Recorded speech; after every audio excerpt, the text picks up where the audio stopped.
Welcome to another episode of Simon Says, where facts come first. I'm your host, Jenny Simon.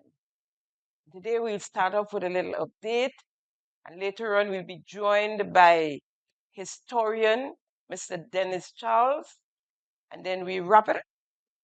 Happy Independence to you all.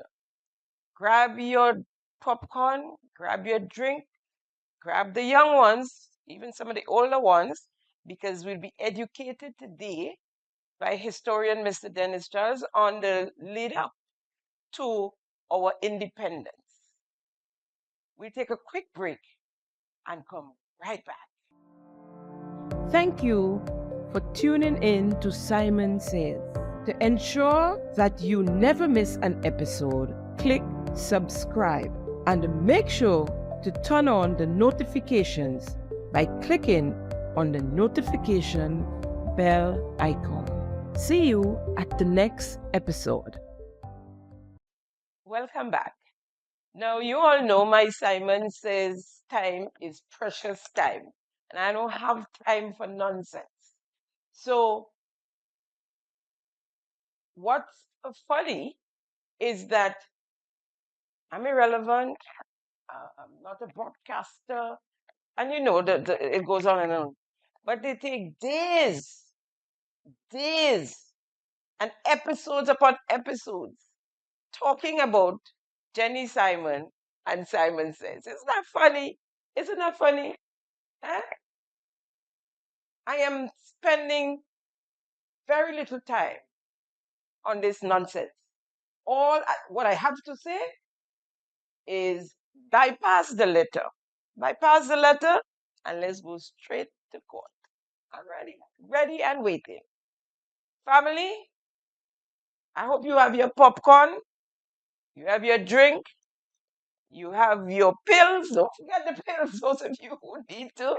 And the young ones next to you, right?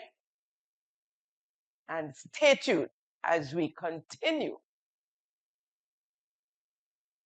to deal with the issues as they come. So a little update here. The Dorothy Hopkins home finally received their stipend increase of $32,000. Yeah, for the Dorothy Hopkins home. What a joy that must have brought to all concerned. You know, we did speak about that. We saw the sidewalk in Tantine that is all fixed and back to normal. Yeah, we need to cross over to the Carnage now and downtown St. George on that, what's the name of that street? I have no idea. By Gittins Pharmacy now, who's over there? Yes, they have some sidewalks and the road there too that needs the potholes in the road patching and the sidewalks all broken up. And while you're at it, bringing the people to clean the gutter since the fire and the stuff that got the debris that got brought down with the water from the fire trucks and so. Yeah, that needs to be cleaned. It is smelling. So well, you're getting there. You're getting there. And I'm happy to see you're getting there. We have the pension update. You know, I never thought I'd be back with pension so soon because I did like 3 episodes dealing with pensions back to back. But just when I thought I was finished with the conversation, the new pension Susu savings scheme, the bill was brought back to the Parliament for an amendment on Tuesday, 28th January 2025. Lest we forget, this is the Prime Minister, Deacon Mitchell, arrogantly shouting across the floor of the Parliament a few weeks ago. As an ordinary member of the public, leading a party that had no seat in Parliament, we said we will pay the pension. And if you take the National Democratic Congress manifesto, point 1 on that manifesto was a simple line: we will pay the pension.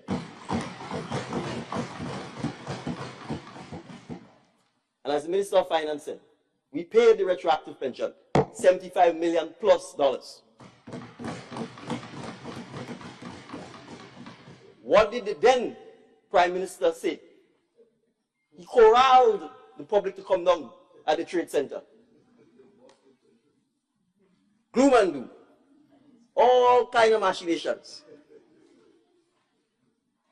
Thunderstorm and lightning if you pay the people their pension. But you see, fool me once, shame on you. Fool me twice, shame on me. You see, the same kind of gallery was made in 2018. And some people fell for it. So one side had all 15 seats in Parliament. But a new day was dawning. A day where people actually do the things they say they will do.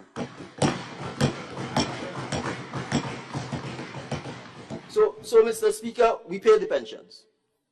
And we have emphasized that for established public officers who are entitled to their pensions under the respective legislations, we will continue, as long as this administration is in office, to honor it and to pay it.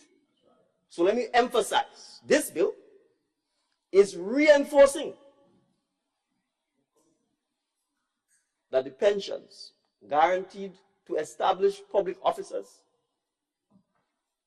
under the Constitution and under the respective 1958 pieces of legislation remains in force. Because we go further in this act. You see, some of us don't like to read. Read down to the end of the act, and you would see that the act repeals the Pension Disqualification Act.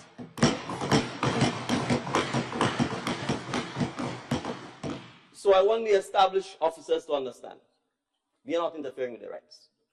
And I will go on record to say it was extremely disappointing that when we invited the Trades Unions Council to nominate a representative to serve on the Pension Reform Committee, they refused to do so. They refused to be part of the process of shaping a bill for other workers who do not have a pension. For other workers who do not have a pension. And this bill has ramifications for even people who work for unions. Because they know, and we know, that many of the workers of the unions themselves do not benefit from a pension plan.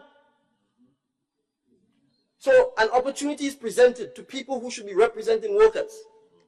Mr. Speaker, there are approximately 4,500 government employees who do not have any entitlement to a pension as we speak.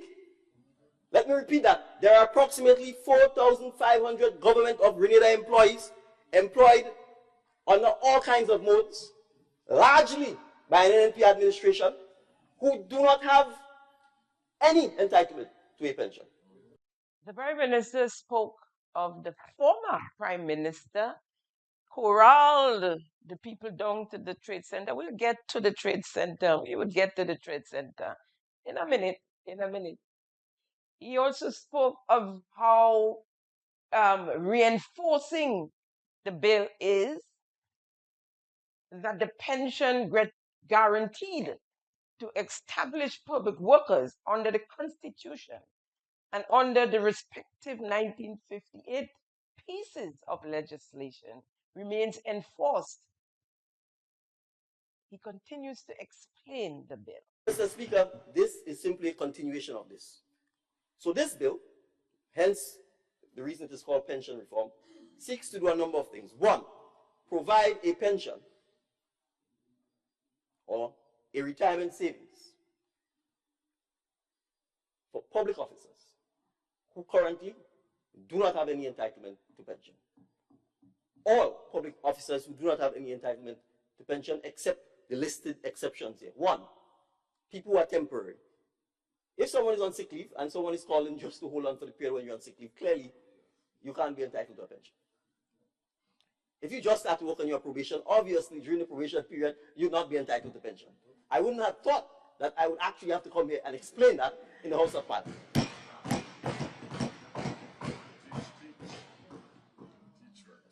And Mr. Speaker, there are a category of workers, if you're 50 years and older, and if you have been in the service for 15 years or more, there is currently a gratuity in place for them, and therefore they do not qualify for this pension. That's the three categories, Mr. Speaker.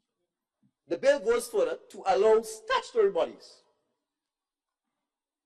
who either do not have a pension, do not have an adequate pension, or who recognize the advantage of pooling of resources, because that's what pensions are about, to also join this pension scheme. And Mr. Speaker, just for the record, I want to permit me to point out that there are several statutory bodies, government departments, etc., where there are in fact absolutely no pensions in place right now. And let me just... He continued to make mockery of the member from St. Mark when she spoke about regularization and his utterances of promise made, promise kept. Mr. Speaker, we have to be honest. We have to understand that when we talk about regularization, I heard the member for St. Mark talking about promises made and not kept. You see, you may want to think people are simple or simplistic or that they're stupid. Grenadians are not stupid.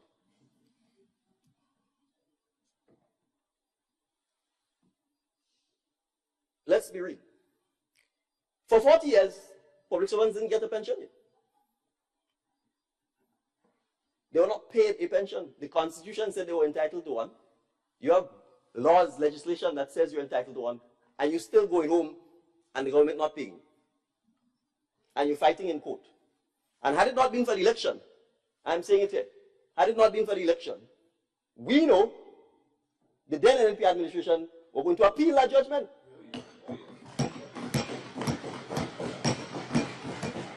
And they could say otherwise because they defended the case in court. They had the option before the High Court judge to say, Judge, look, we are arguing here, we accept the logic of the arguments, we accept these people are entitled to their pensions, we will sit and negotiate with them. They didn't do that. They defended the case. And because, well, you could go and ask your lawyers, the Attorney General then, right? You didn't concede the case, you didn't agree, you defended the case, you lost, and elections were coming. So you know, if you go and tell all these public servants, 4,000 who are currently working, the 500-600 who were sent into poverty, that you're not paying, you know what the consequences is. So you try the other tactic of saying it's doom and gloom and it will wreck the economy if you pay. But as I said, fool me once, shame on me. On you, fool me twice, shame on me. So, Mr. Speaker, we already established that this old talk about no pension was paid and nobody was getting pension, we already established that that's just that old talk, right? Because there were people being paid even under the 1958 pension during that period, the same period he spoke of, there were persons being paid. I think it's at least 2,000. The permanent secretary will talk to us about that a little later on, right? And of course, the workers was getting NIS that they contributed to. So this old talk, just cancel it about no pension was paid and no. We canceled that already. We canceled that already. But you notice he started by talking about the member from St. Mark, MP Clarice Modeste, and her talk on regularization, but he never went into depth. You see, they think we're going to forget that they promised regularization, but we're not going to forget. Lest we forget, here is Deacon Mitchell on regularization. And there will be one public service. If you are working for and on behalf of the state of Grenada, and you are fulfilling a permanent job, there is no need to have you branded as an Imani worker, and there is no need for you to be placed on contract. You will be regularized and made part of the public service. You will be regularized and made part of the public service. And what does that mean? That means that you will fall under the 1958 non-contributory plan. That's it, full stop, period. No if, no but. That's what that meant then. And what they said, they will pay the pension. Let's not forget that. And then he came back and told us that it couldn't happen after getting into office, right? After you fooled them once and they voted, You came back and you said to them, when you sitting in the king's chair, that it can't happen. The regularization is focused on the several hundreds, if not thousands, of other persons who do not have those things. And the point that I think P.S. Marshall was making is that in order to treat with that, we simply cannot take all of them and make them established public servants for the simple reason that it will bankrupt the government. It will not be sustainable. So the discussion, the partnership, the compromise has to essentially be how we improve the terms and conditions of these persons' employment as close as possible to that of established workers in a manner that is sustainable. And that involves a number of things. How we agree on a pension formula for them, for example, how we agree on the vacation, etc., etc., etc. So that is what the process. So now you know you can't take all of them and make them permanent. Now you know that. And that it won't be sustainable. After Dr. Mitchell, as Prime Minister, and the NMP been saying to all of us, including you, well, then you didn't have no thinking about politics and NDC or NMP. You was just going about your business as a learned attorney, fighting down the people, the workers of Grenada. So you ain't thinking that you ain't even hear what Dr. Mitchell said, that it is not sustainable, right? The Attorney General in the Senate then decides that she's going to be straight with the people.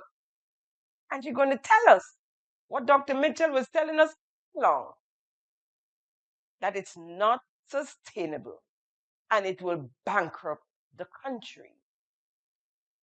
That said, we also raised the issue of contract work and how unfair contract work is, whether it's taking place in the public sector or the private sector, and the need to regularize as much as we can contract workers. But let's be straight. We're going to be straight with the nation.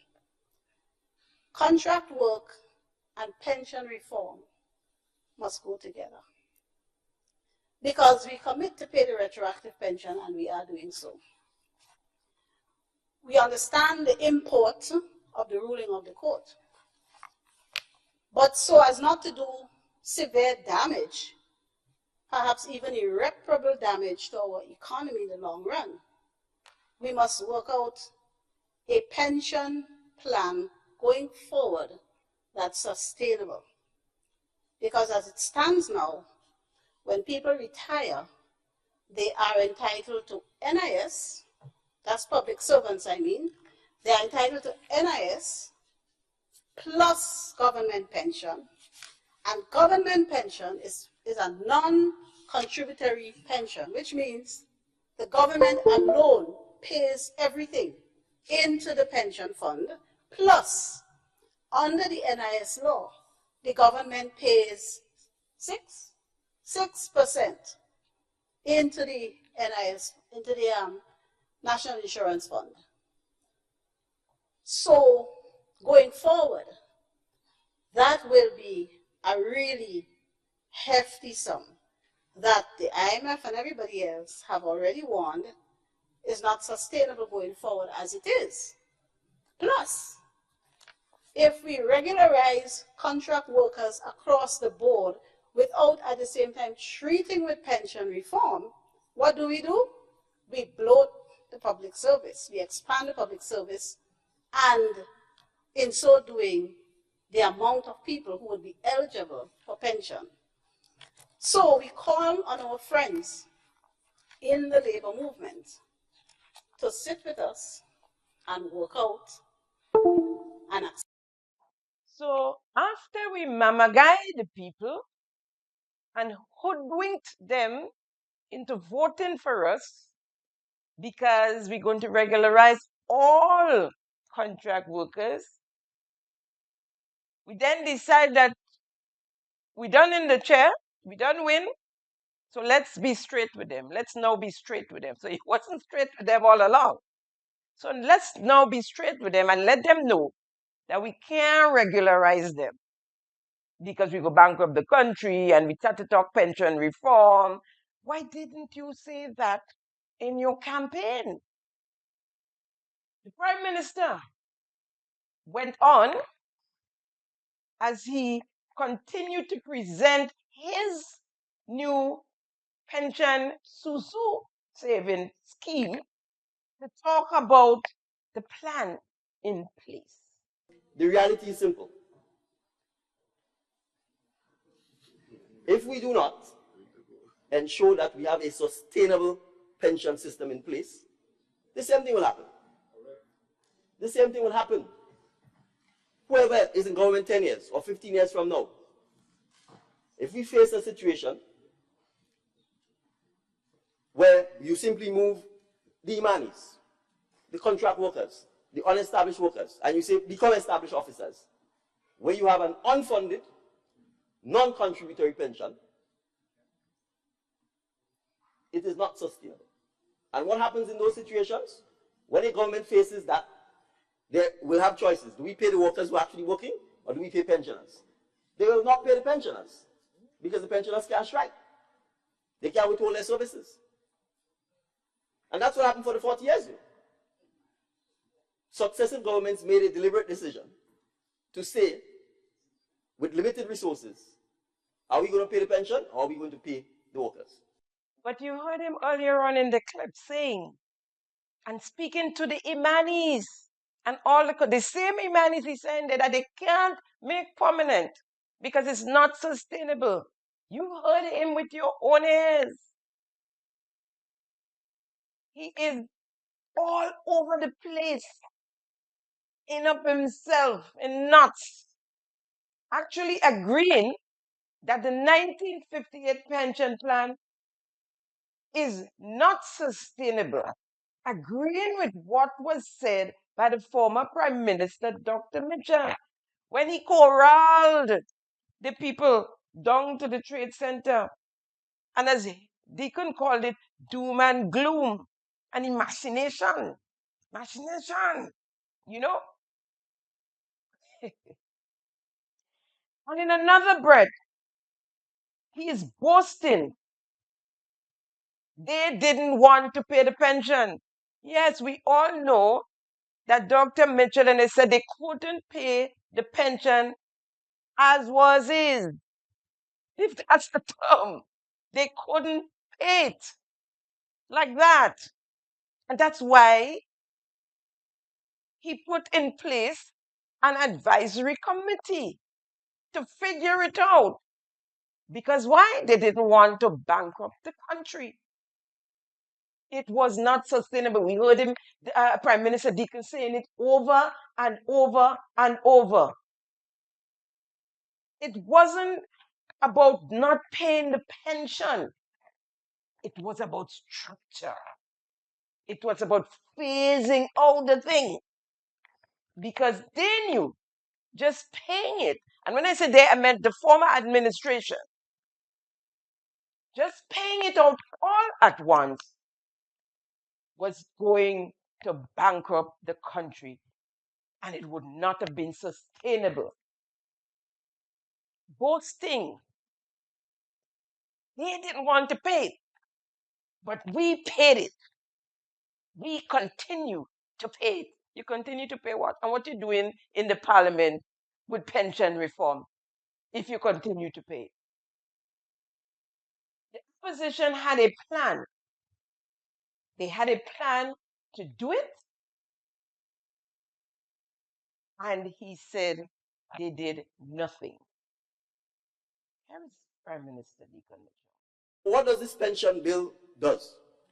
It puts us in a position, Mr. Speaker, when we enter into 2025, there is a regularization framework. And that's why I say people are not stupid or simple. There is a regularization framework. The public servants know what that framework is. Over 300 of them who are in acting positions were confirmed.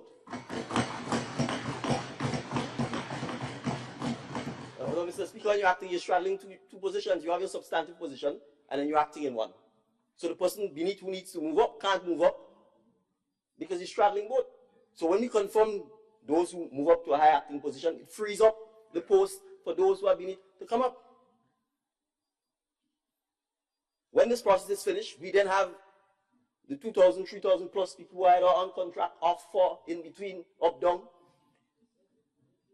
We then put them in a position, Mr. Speaker, to start eliminating the discrepancies between them and the established officers. And the single biggest discrepancy is, one, the lack of a pension. The second one would be the lack of job security and tenure. And we will be addressing that in 2025, so the reference to these fixed-term one-year contracts are eliminated. So, on the one hand, you're saying immediately, and then you come here and rush and say, well, why are we rushing the pension bill? So, we appreciate you don't want us to do anything for the workers. We understand what this is about, right? And so to you, it's rushing. But it is 40 years of waiting. It is 40 years of waiting. So, Mr. Speaker, we don't intend to wait. Right? And I will conclude because I think this is important for the beneficiaries of this.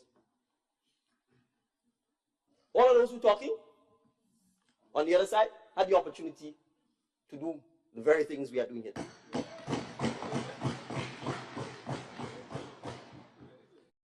Now, let's go down to the Trade Center. And here is the then Prime Minister, Dr. Keith Mitchell, on the 25th of April, 2022. The timing and the consequent cash flow impact, sisters and brothers, of these obligations can vary within a wide range, depending on the behavioral responses of the employees concerned. In the current version of the fiscal impact estimate, the number of retirees and the benefits were estimated using a simple statistical method for the period 2023 to 2030.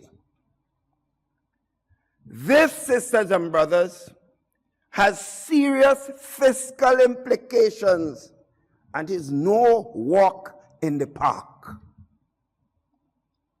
But this administration, the government of the day that I had the privilege to lead, is determined and committed to finding a fair solution.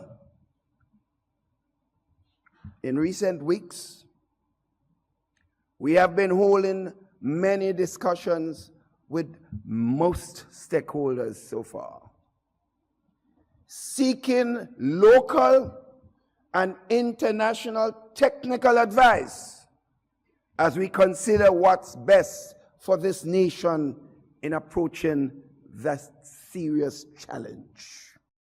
He continued, speaking on the ruling of the court and its implication on its physical impact on the country. Sisters and brothers, the original pension reform concept of the early 1980s did not foresee public sector employees earning two pensions in parallel, one from the contributory NIS and another one from the non-contributory public schemes. The court ruling has created two-pillar pension system for public sector workers, which, without further changes, would create a large fiscal burden on the state, since in its current construct, it is non-contributory. As part of the wider national dialogue, therefore, it is a matter that must be addressed through rational discourse and widespread consultation. We must know, we must sit down and consult and talk. While these fiscal obligations of the court ruling are still being tabulated, preliminary indication, and these are just preliminary numbers, are that we will have to find at least $465 million.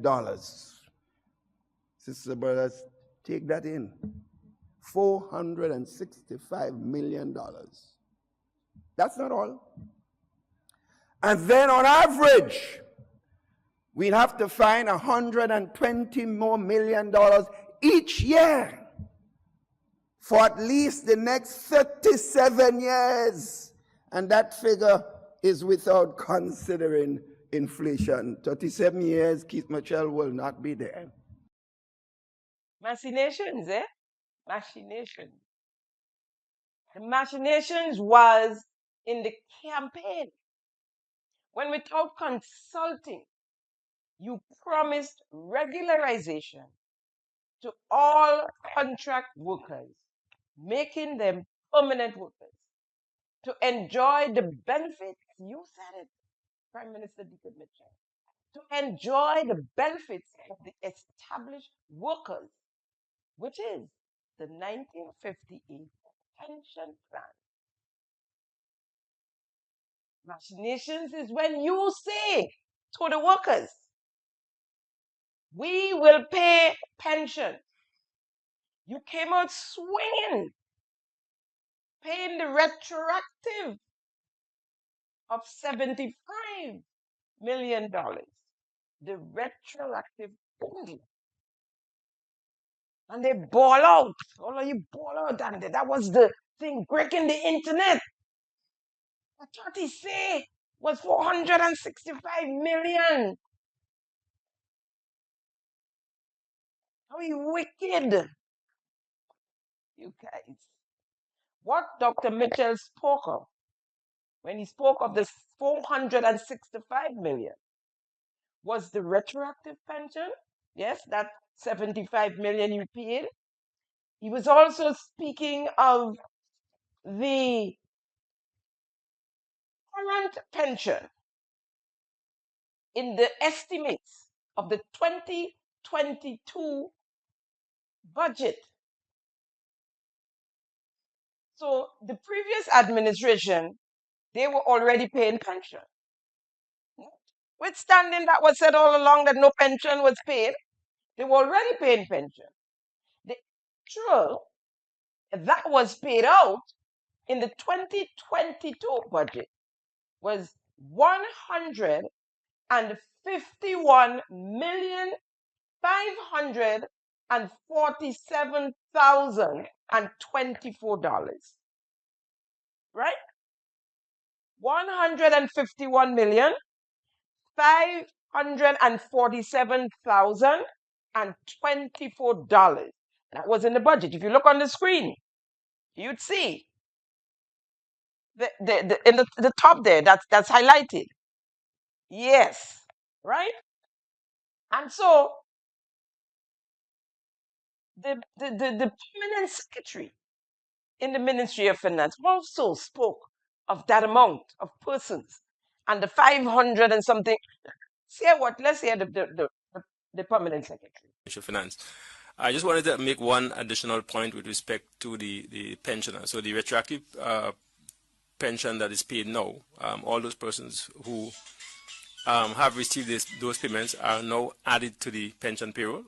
So you'll continue receiving your monthly pensions going forward. So essentially, we're talking about 2,200 persons now on the payroll, and an additional 525 being added to that as part of the pension payroll going forward. And whenever someone retires, based on the You heard him. That was the PS speaking there, the now PS and the then PS of the Ministry of Finance, the brother of the Minister of Finance. So nobody tricking him into nothing there. You heard him.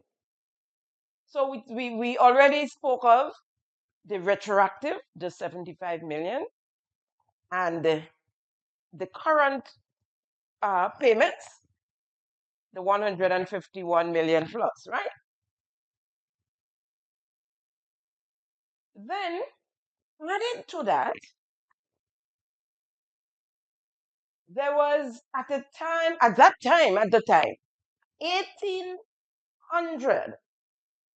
1,800 persons who were eligible for pension and could have left the system anytime, which happened. We have scores of police officers who took their retirement, some of them early, once they made their quota, so that they can get onto that plan. And that together, combined together, those three combined together, is where the figure of 465 million came from. That was where the figure came from. So there was at the time 1,800 persons who were eligible and could have left the system anytime. And we saw it happening. The police officers left in dozens. And some of them took early retirement after they made their quota, just so they could get onto that 1958 plan. Right? So for the 1958 plan that came up to $290 million. A combination of all three is what the former Prime Minister, Dr. Keith Mitchell, was referring to. And that is the reason for the hurry to pension reform today. We do not have the money to pay all these pensions. We don't have the money. We're still at the Trade Center. Former Prime Minister Dr. Keith Mitchell continued speaking of the timing, the cash flow, and estimates. The timing and the consequent cash flow impact, sisters and brothers, of these obligations can vary within a wide range, depending on the behavioral responses of the employees concerned. In the current version of the fiscal impact estimate, the number of retirees and the benefits were estimated using a simple statistical method for the period 2023 to 2030. This, sisters and brothers, has serious fiscal implications and is no walk in the park. But this administration, the government of the day that I had the privilege to lead, is determined and committed to finding a fair solution. In recent weeks, we have been holding many discussions with most stakeholders so far, seeking local and international technical advice as we consider what's best for this nation in approaching that serious challenge. With all this, the NNP decided not to appeal the court's judgment, but instead started to put things in place to manage the pension payment and engaging the relevant stakeholders. Therefore, in a difficult moment, a tough moment, one of the toughest that I have had in my own period of service to this country, in considering all the issues before us, this government, your government, has taken the decision not to appeal the recent court decision. We heard me. We have taken a decision not. Regarding the issue of payment of state pensions, unless we manage the process well and set out a viable roadmap under which the state could meet its obligations, it can completely derail the economy, sink thousands into dire poverty, and set us back many years and cripple the future development plans. That must not happen under our watch. We can only have the best outcome, however, my friends, by having the most honest conversations. And that must include all stakeholders being engaged. Because this is not about just the public workers. It's about all the citizens of Grenada, Carriacou, and Petite Martinique. The government obviously must lead on this matter. Have no choice. But it puts a reasonable final solution in doubt unless we purposely engage all stakeholders. And that we have begun to do. We have begun dialogue with our social partners. We've spoken to churches, some NGOs, the business community, social organizations, and trade unions. An advisory committee was set up to steer the ship. Members were Chairman Dr. Spencer Thomas, Sir Dennis Byron, Dr. Patrick Antoine, Dr. Carrie Grenade, Mr. Wendell Lawrence, and Ms. Tonya Adams, technical and administrative support. Topical and current issue affecting particularly public workers. But I want to make this point, that the issue of pension, the payment of pensions, and the payment of gratuity upon retirement is not an issue that is unique to public workers only. It is an issue that affects and will affect every Grenadian worker. And addressing the pension payment for public workers is only the beginning of the process of transforming the working lives of Grenadians to ensure that upon their retirement, they in fact have a pension or a gratuity or can benefit from a retirement savings plan. And so the National Democratic Congress will, should, and when it forms the government, pay the public workers their pension.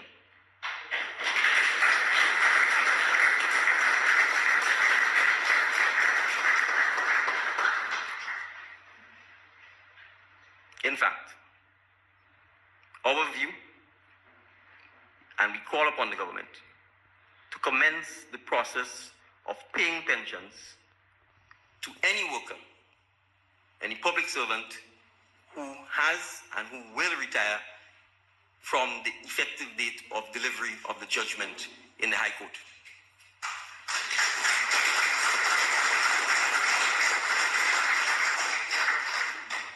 Two, we will augment the pensions desk at the Ministry of Finance.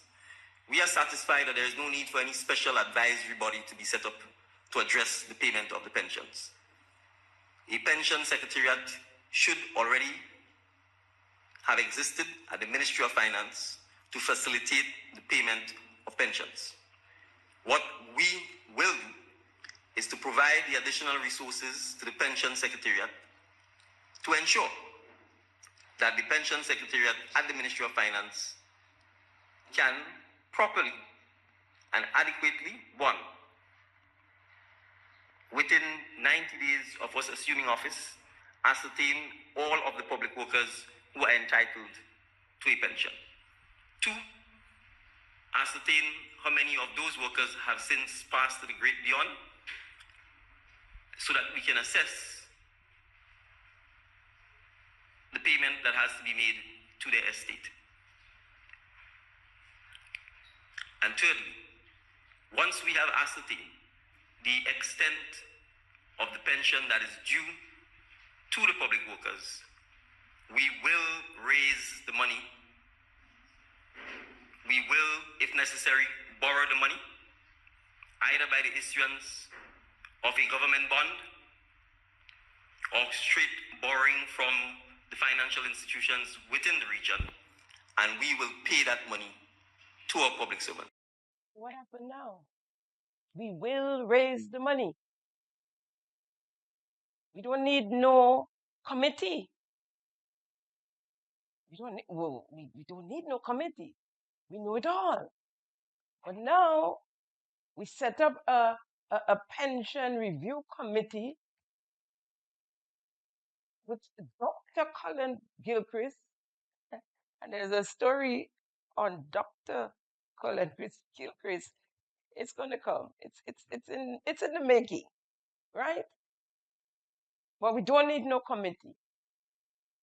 And if you listen to the list I called out of persons that was on that advisory committee, oh, and yes, they did what they had to do. But we come in there slowly. You see, Prime Minister Deacon Mitchell and his NDC government have come to the realization that the country cannot sustain the big plan of regularization across the board on paying pension according to the 1958. Here is Dr. Mitchell. You have calls for increment increases that are owed, and salary increases that are owed, and more increases here, and then you have pension, this and so on. I make it very clear. The present situation cannot be compared to 1989. It cannot be. In fact, this government has never sold national asset to meet debts. We have never done it. Astute management of the economy has been a fundamental basis upon which this government has existed. And a member, when he was part of it, would have been espousing the praises of the government for having done this. So there's no issue of sales. The governments that have done it, the past governments, and the one that are talking now, they have solutions for everybody's problems. They're going to now make everybody permanent in the public service and the private sector. They're going to force the private sector to hire people permanently, and they're going to find the money to give the private sector to pay. And they have solution. They're now going to have serious wage increases for all the workers, while when they were in their own profession, they did everything to prevent the workers from getting a basic increase, Mr. Speaker. But all of a sudden they come from manna drop from heaven. They're now savior for every single solution in the country. Pie in the sky, you know. As someone said, they're simply not ready for prime time, Mr. Speaker. They're not ready for this. Because, as the Minister of Labor alluded to this, it alluded to the question of wage increases. It's not a thing where you just make irresponsible statements. It might sound popular to some persons, and if I'm earning wages, it sounds popular to me. But you have a wage tripartite, legal responsive act that governs these things are done. Because it's a tripartite relationship, government, trade unions, and the private sector. That's the only way it has to be done. Because if you make a decision and that happens to satisfy one element of the tripartite grouping, and it causes major disruption in the private sector operation, and they start laying off workers, then where are we?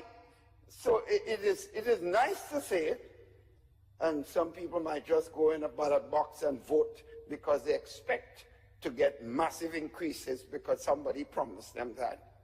But it does not work. And we all know when promises like that were made in the sky before, pie in the sky type promises, what happened was disappointment when the election was over. Because when the Imani was expecting to get massive increase, they all sent home. They all sent home. But the same persons or the same organization today are telling us that they can be doing this and they have everything. Yes, man, yes, man, yes, man. It does not work. So the new pension Susu saving scheme was born. And notwithstanding persons, stakeholders like union leaders, the lawyers, asking for further consultation, pointing out to the wrongs with the bill, not against it, but pointing out the ills, blatantly going against the Constitution, some of them. And that is not sitting well legally. But instead of the government going back to the drawing board and fixing it, the Prime Minister stared us in the face and said this. And that's why I want to talk about the reality. And I want to say that to our citizens. There are a lot of people who will tell you about constitution and constitutionality and all kind of stories. You have to ask yourself, if you're one of the 4,500 plus persons who don't have a pension and who not had one, where these people were over the last 10 years? Where were the advocacy for you? What did they do to highlight the situation or to try and solve the problem? I want to make it clear. This isn't costing this administration anything. Understand this. We are trying to give you something that you don't have in a sustainable manner that is yours. All of those who talk about constitution and constitutionality, they have theirs already. 10 times over. And they have never sought to give you anything. So for me, this is not an issue about constitutionality. We are satisfied, having worked with consultants, having worked with the Attorney General's chambers, that there is nothing unconstitutional about the bill. The bill is not taking away anybody's rights.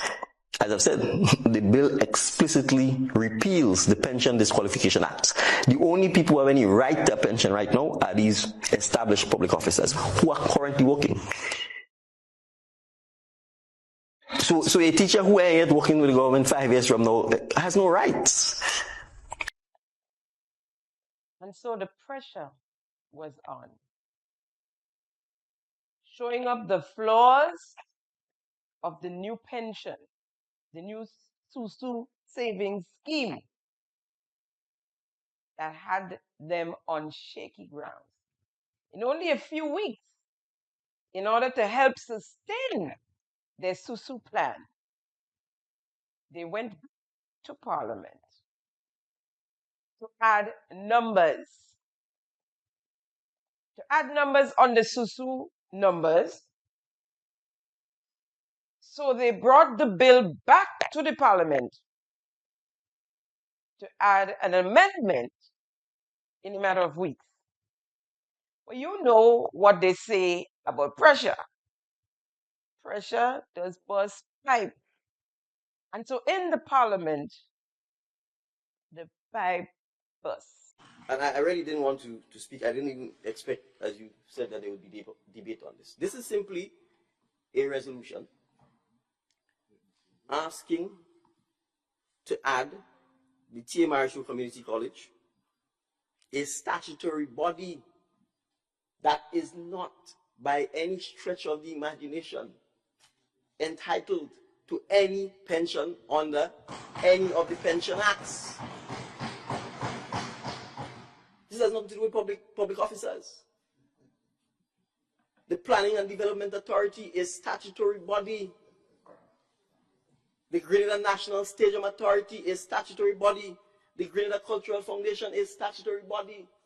So when we come here and say, you are telling me a teacher at TAMCC has expectations that he or she will be paid under the 1958 Pensions Act, or that the Stadium Authority, which didn't exist in 1958, that the workers hired by the Stadium Authority would be having any expectation that they would be paid under the 1958 Pension Act. I mean, come on. So, Mr. Speaker, this is the kind of disinformation, misinformation, and fake news that people talk about. We have to do better than that. So that's the first premise. Second, Mr. Speaker, the Minister of Finance covered it, but I think it's important worth repeating. This is a pension fund. The money is being segregated, taken away from the control of central government. It is being placed by law as a trust fund. And trust funds have certain implications. The trustees would have a fiduciary responsibility to manage those funds for the beneficiaries, i.e., the workers. Mr. Speaker, I don't want us to underestimate the importance of this. The existing 1958, what we call pension, there is no segregation of, there's no fund. There is no fund. The only fund that exists in Grenada is the consolidated fund.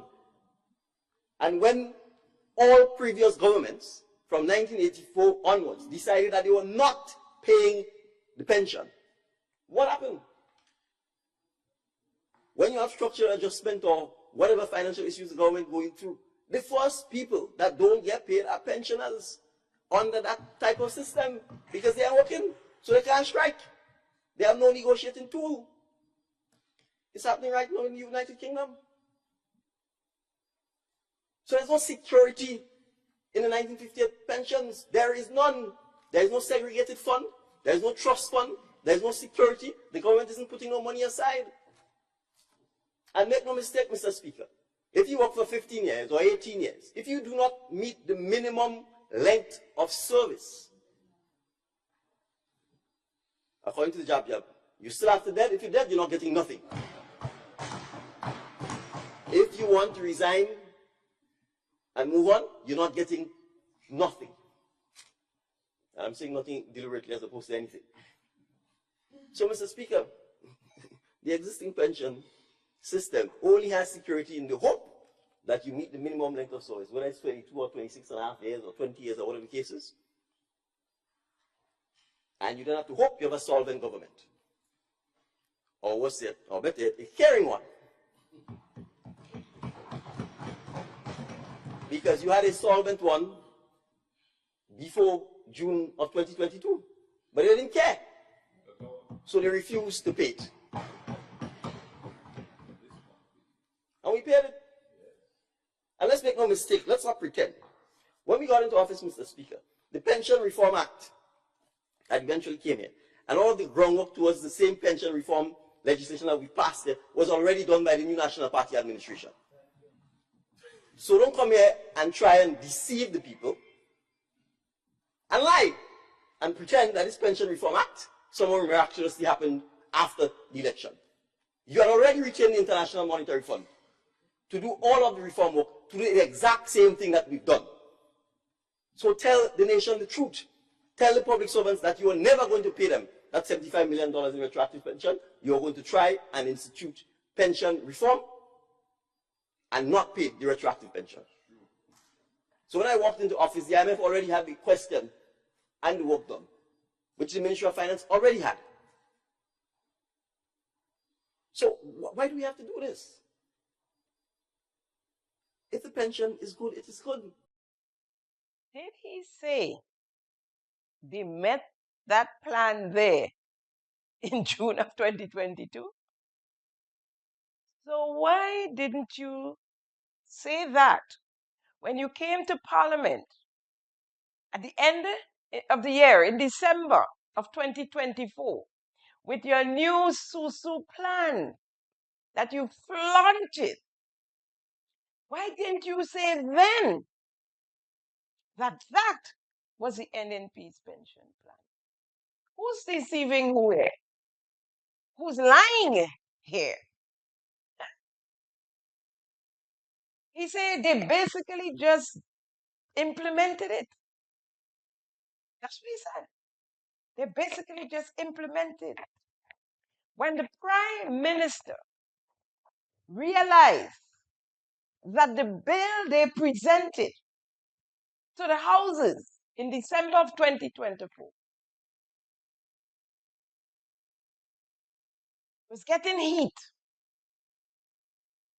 and the pressure was on, it miraculously became and belonged to the former NNP administration. Or is it? Let's find out. There is nothing like this. So I'll show you here this document. Yes, it's called the Pension Solution Strategy Committee Actions Paper. And of course, it was put together by the members of the advisory committee, the chairman being Dr. Spencer Thomas, Sir Dennis Byron. Let me get my glasses here instead of squinting. Dr. Patrick Entwine, Dr. Carrie Grenade, Mr. Wendell Lawrence, and Ms. Tonya Adams, technical and administrative support. Right? Yes, they did the first draft. And yes, the document was presented to the ministry and the Minister of Finance. And yes, the new administration would have accessed the document when they came into office. Yes, there was groundwork already done. But who's lying? Yes, the advisory committee had already engaged the IMF. All of that was no secret. Who kept it a secret? The NDC, Prime Minister oh, no, not Dr.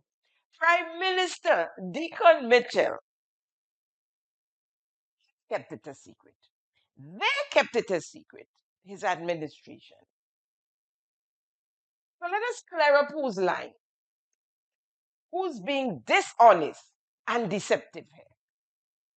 The SUSU saving plan, or scheme rather, as presented by Prime Minister Deacon Mitchell in his cabinet, is nothing like the document I have here.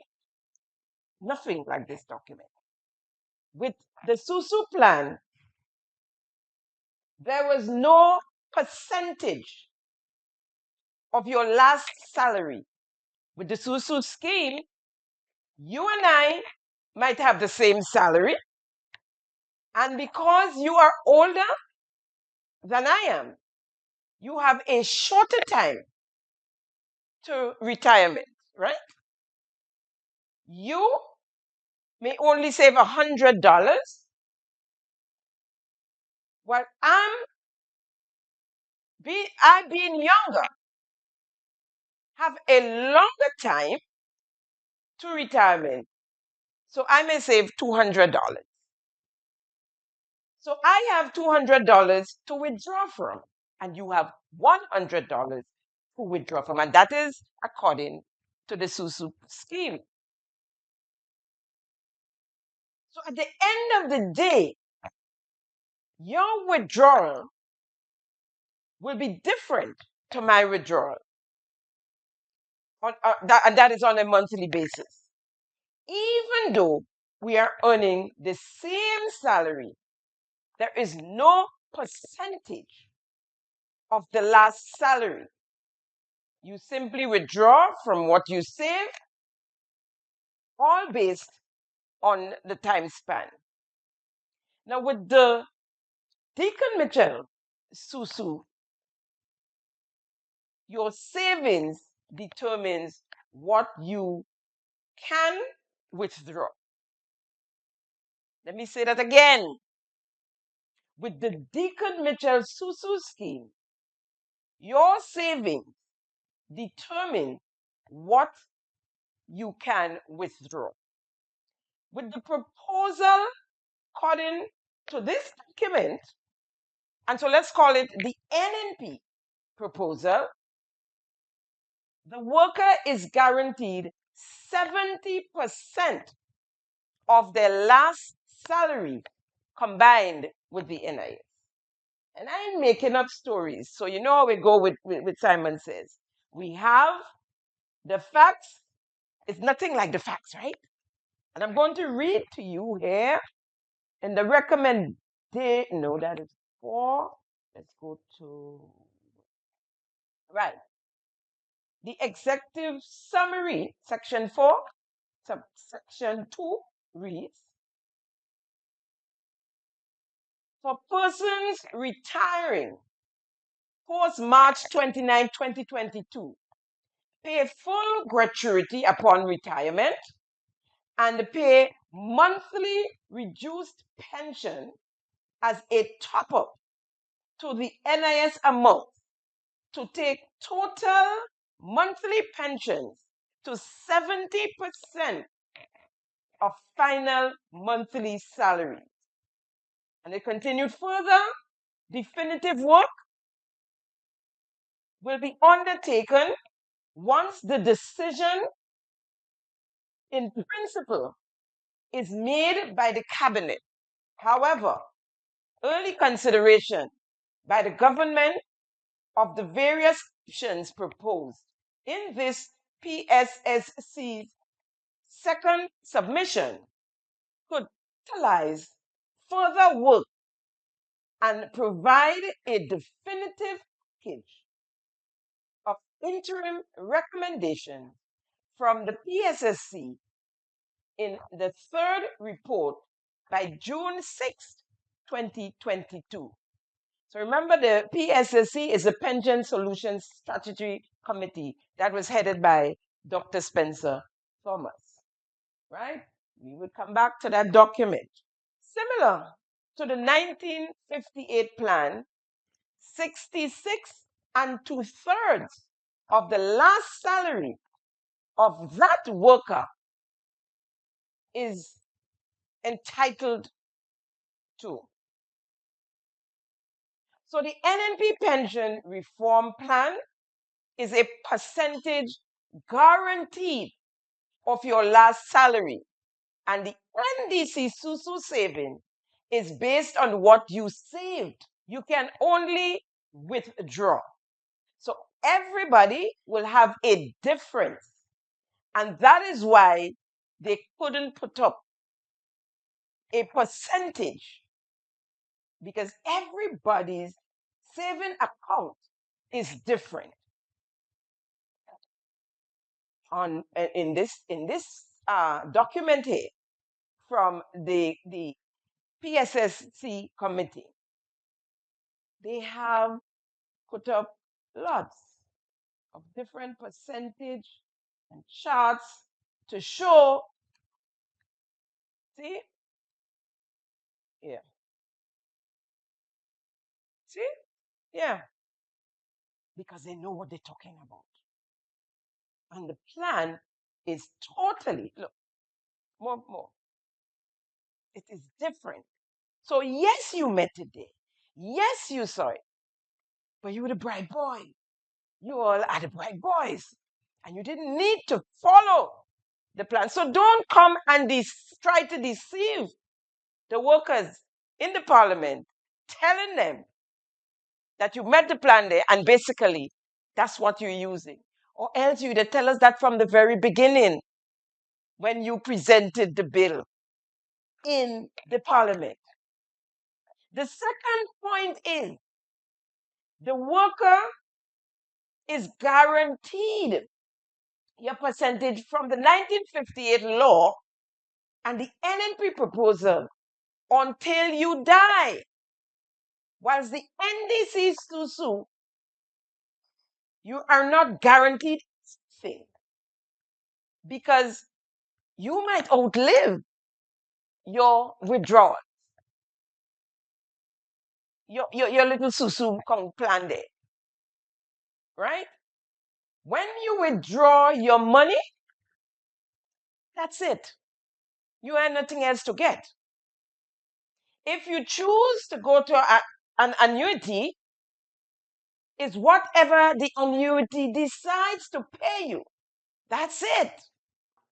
So that's in terms of the outliving of the pension. The NDC proposal allows for paying an extra 3% or paying more than what you pay for the NIS. So you're paying NIS and you're paying the SUSU. The NNP proposal, the worker do not have to pay more than what you're paying NIS. You have to pay no additional monies. Listen to this, friends. You have to pay no additional monies into the new fund. The government will bear the burden, top up the NIS, paying the difference to ensure that the worker gets 70% of their last salary. So you're paying NIS and paying in the new fund. One money you pay. Then there is the retroactive payment for the NNP's plan. It is proposed to be over time. Well, we already know the NDC paid the retroactive all at once. And now we broke.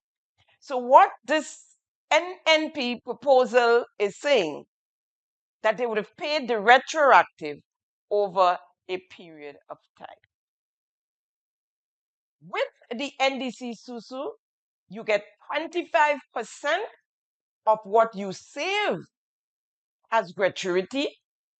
In the NNP plan, they proposed, instead of treating all the unestablished workers as one under the new plan, they proposed was to access how much persons rather, in the unestablished pool met the criteria for the 1958 pension based on all existing laws and on the court ruling. In other words, all established workers would not have been pushed under the new regime like the NDC is doing. They proposed to filter the 4,500 persons to determine who under there fits the 1958 criteria. In the NNP plan, they propose, instead of treating all the unestablished workers as one or new in the plan, the proposal was to access how much persons in the unestablished pool met the criteria for the 1958 pension based on all existing laws. Let me read to you from the document again. Don't want to go on just saying things and you feel I'm making it up as I go along. And it says here, Among the several options examined, the PSSC specifically recommended that the government pays retroactive gratuity and pensions upon a maximum of 100,000 to each pensioner in 2022, pay the difference up to 100,000 in 2023, and the remainder between 2024 and 2025, and pay monthly reduced pension as a top-up to the NIS amount to bring total monthly pensions to 70% of final monthly salary.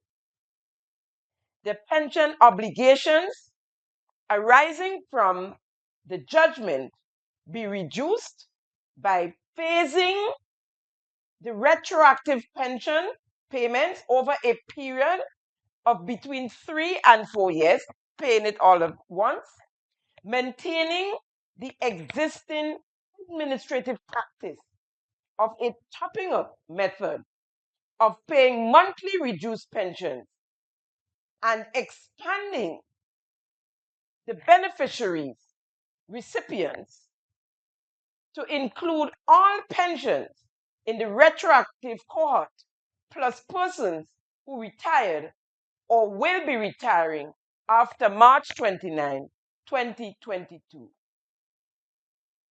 Aligning retirement age to public officers with that of the NIS. Individual contracts be entered into between the government and eligible pensioners on agreed provisions of negotiated settlement amounts. Pension Secretariat of the Department of Public Administration be the entity leading all administrative matters related to the retroactive cohort of retirees. A coherent communication strategy be developed and rolled out. A credible stakeholder engagement strategy be developed and executed. Folks, they're not alike. They are not alike. So it is clear the misinformation came from the Prime Minister. The fake news and lies came from you, Prime Minister Deacon Mitchell. Now, I've said it before. It's 3 places parliamentarians and cabinet members can go comfortably telling lies, misinform the nation, and be allowed to do so with hardly no interruptions or interference. Now, on the parliament, the members gullibly sit there, pounding, and I meant the members on the government side, pounding the table after every 2 words with the leader of government business staring into the eyes of the Prime Minister like he's Jesus, idolizing him, whether or not what he's saying makes any sense or is true. Half the time it's Tim Tim stories. So, Mr. Speaker, this is the kind of disinformation. Before you start, just take a listen. Listen attentively to the Prime Minister here in the Parliament telling the world that the 1958 pension plan has no security. Misinformation and fake news that people talk about. We have to do better than that. So that's the first premise. Second, Mr. Speaker, the Minister of Finance covered it, but I think it's important worth repeating. This is a pension fund. The money is being segregated, taken away from the control of central government. It is being placed by law as a trust fund. And trust funds have certain implications. The trustees would have a fiduciary responsibility to manage those funds for the beneficiaries, i.e., the workers. Mr. Speaker, I don't want us to underestimate the importance of this. The existing 1958, what we call pension, there is no segregation of, there's no fund. There is no fund. The only fund that exists in here is the consolidated fund. And when all previous governments from 1984 onwards decided that they were not paying the pension, what happened? When you have structural adjustment or whatever financial issues the government going through, the first people that don't get paid are pensioners under that type of system because they are working, so they can't strike. They have no negotiating tool. It's happening right now in the United Kingdom. So there's no security in the 1958 pensions. There is none. There is no segregated fund. There is no trust fund. There is no security. The government isn't putting no money aside. So how is it the 1958 pension plan, Lord have mercy, has no fund, no security, no segregated fund, no trust fund? What are you talking about? With conviction. You know, he said there's only one fund, the consolidated fund. Okay, all right. Well, Prime Minister Deacon Mitchell, the consolidated fund is the pension fund. According to the Constitution, the 1958 pension plan has to be paid from the consolidated fund. And therefore, that's the security. Because a consolidated fund is the most secured fund in any country. Two things are sure. The two things we're sure about is death and paying taxes. Taxes must be paid and it goes into the consolidated fund. And so if the consolidated fund backs your pension, that's all the security you need. It could never go wrong. The consolidated fund is what supports the 1958 pension plan, sir. Now, this Susu savings you set up, that is what needs security. What's backing it? What happens if it goes belly up? And that's a huge possibility. That's why you're scrambling now to bring in statutory bodies and asking the private sector to come in because you need the money, you need the numbers. And so because it's placed in law, and it's a trust fund with trustees, does that make it safe? The trustees are humans who are not perfect. Lest we forget Baiko and Clico. And how many people in the private sector lost their pensions. There was no consolidated fund there. It was just trustees. I'll even throw in Cap Bank in there as well. Taxes must pay. Revenues must pay. So the consolidated fund cannot go belly up. So that the 1958 plan is safe. It is the most secured plan because it is backed and supported according to law by the consolidated fund. about disinformation, misinformation, and fake news.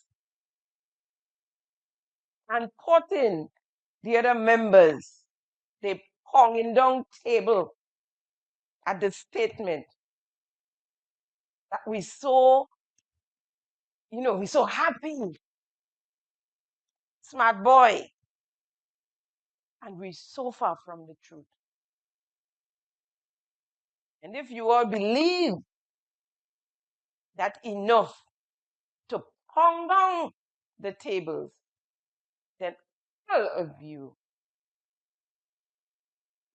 of you, including the member from St. David, should pick up your steel beam and go.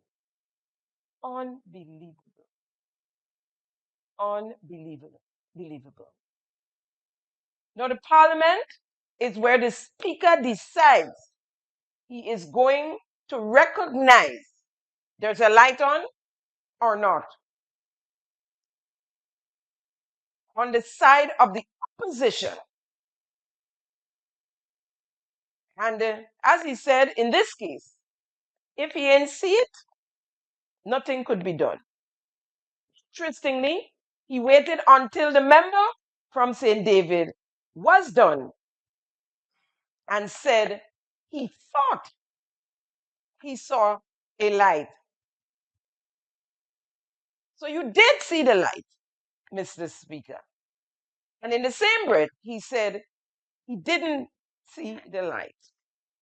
Here is the Speaker. I noticed the light of the MP for St. Mark. Was it a point of order or something?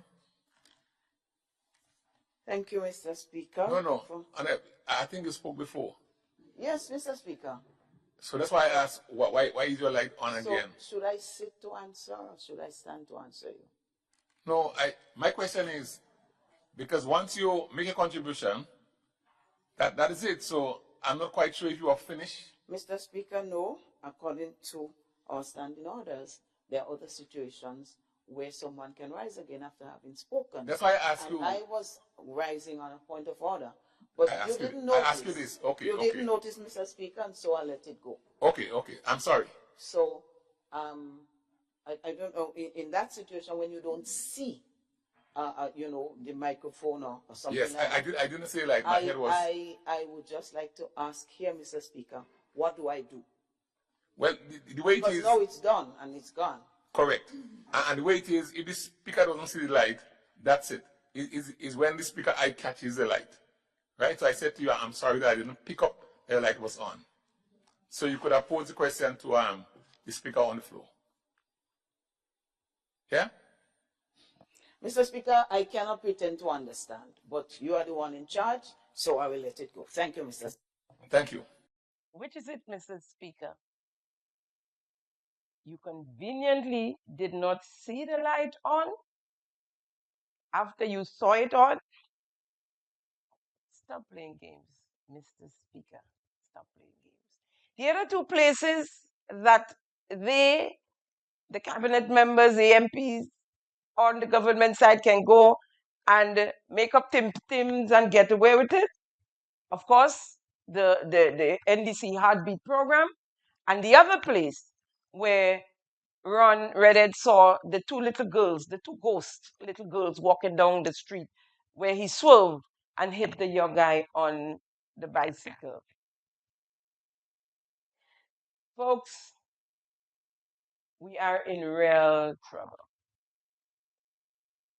We are in a bad place. Nothing is going right in this place, and no one cares. The only care they have is about enriching themselves. Dear God, what have we done to deserve this?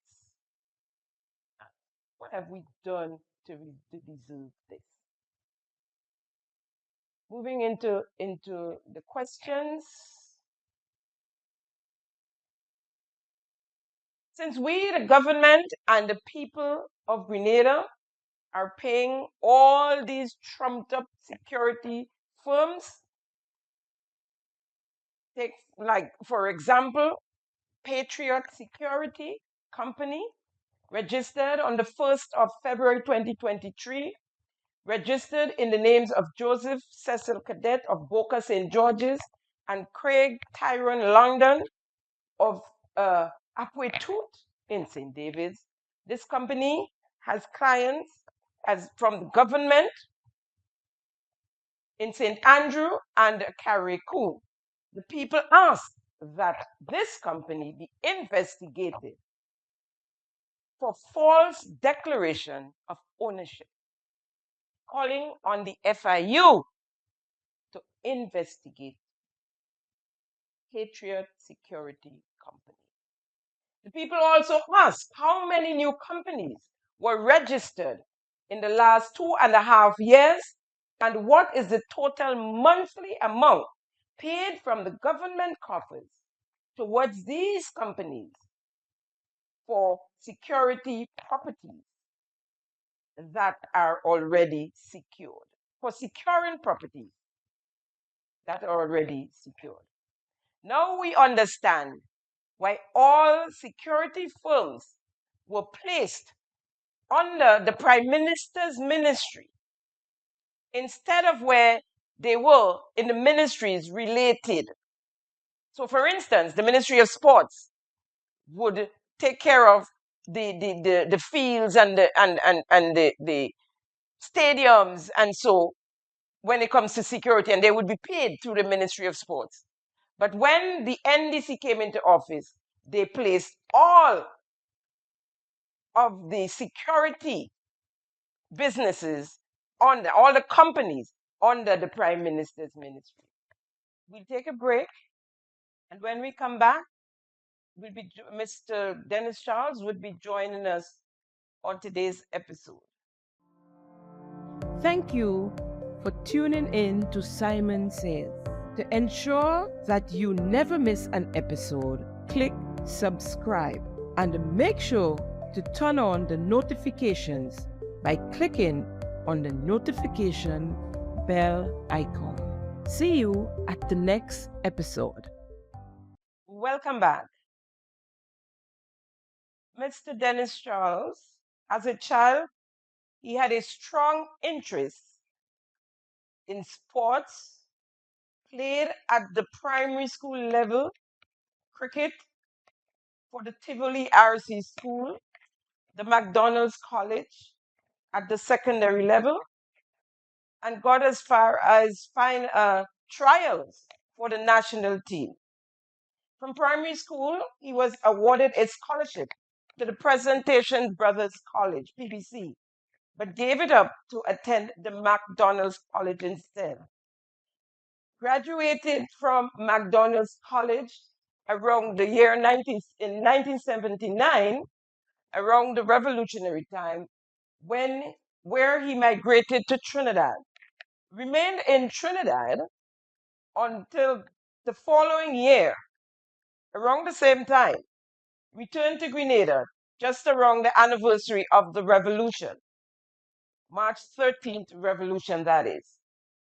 His real reason for returning, he got accepted at the university in the USA, so he came home to go to Barbados to get his visa, his student visa. He took part in the March 13th celebration at Queen's Park in 1980. During that time, he was picked up and arrested by the revolutionaries and brought to Richmond Hill Prison, where he spent 2 years and 8 months. After being released, he, in his words, escaped Grenada, went back to Trinidad, and from there migrated to the USA. He still lives in the USA, Atlanta, Georgia to be exact, as a real estate agent. He is also a financial coach, a stockbroker, was also a black auditor at one point. Also did hospitality and worked in that industry for a while. Currently works with a financial company called Xperia Financial and a Legal Shield, teaching people their rights. The social butterfly, love people, sports, music, photography. His ultimate endeavor is to see his birth country, Grenada, grow and prosper, developing our gems, which he claimed we have a lot of, making them profitable, improving the living standards of our people. He's a historian, and today he'll be joining us on Simon Says to speak to us on our independence, getting over the propaganda, and correctly sharing with us our history as it relates to Sir Eric Matthew Gary. Mr. Charles, welcome to Simon Says. I am Jenny Simon, and it is my pleasure to have you on here and to introduce you to our Simon Says family. Welcome, Mr. Charles. Thank you so much, Miss Simon, for the warm words you mentioned. As a patriot, a patriotic Grenadian yourself, I feel great pride, you know, in probably returning and doing something that I can to help my fellow Grenadians to live a better life, to realize a better future, to open up opportunities for them. We all want to go back home. We all want to leave the cold and return to the spice, the white sand and the blue water. You know what I'm talking about. We all want to do that, Yeah. just like you did. We want to do that. So once again, thank you, everyone. I want to say happy independence, our 51st anniversary of independence. And we cannot celebrate our independence and not talk about the life and work of the person who got us there. It cannot I work that agree way, so much. right? I agree so much. That's why I I had want to you on say yesterday. again, I want to say that I'm very proud to have been invited on Simon Says with Miss Jenny Simon, and I'll do my best to educate and in so doing to empower. My name again, yes, Dennis Charles. I hail from the village of Conference, which is located between Tivoli and La Poterie, and I now live in the United States. So I was a child, at least under 10. Um so whatever I know of the independence of Grenada is from what I would read or what I was told. And that is so for most Grenadians. And so that's why I'm happy to have you on to take us back to how it all started, because that part of the history most of us have no idea of. On February 7, 1974, Grenada became a sovereign nation. As I understand it, the transition was marked with violence. In Prime Minister Eric Gary's independence speech to the Parliament that day, he called for peace with the opposition parties. Let's hear him here. Now should not be the time for recriminations and reprisals, but rather now is the time for goodwill. Now is the time for unity. Now is the time for reconstruction. And so I now appeal to all Grenada in its totality to join her heads, hearts and hands in unity to repair the damage done and to build a Grenada for ourselves and for posterity. I invite all opposition factions to let me hear from them as soon as possible regarding the reaction to my appeal.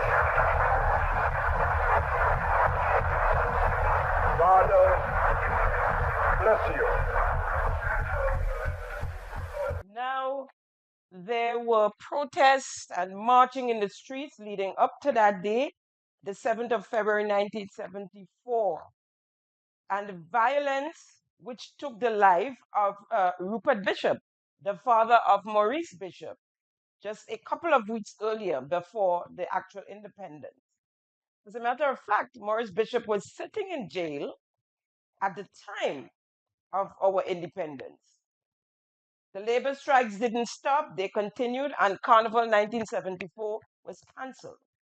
And of course, we know what happened only 5 years later, in March 13, and on March 13, 1979.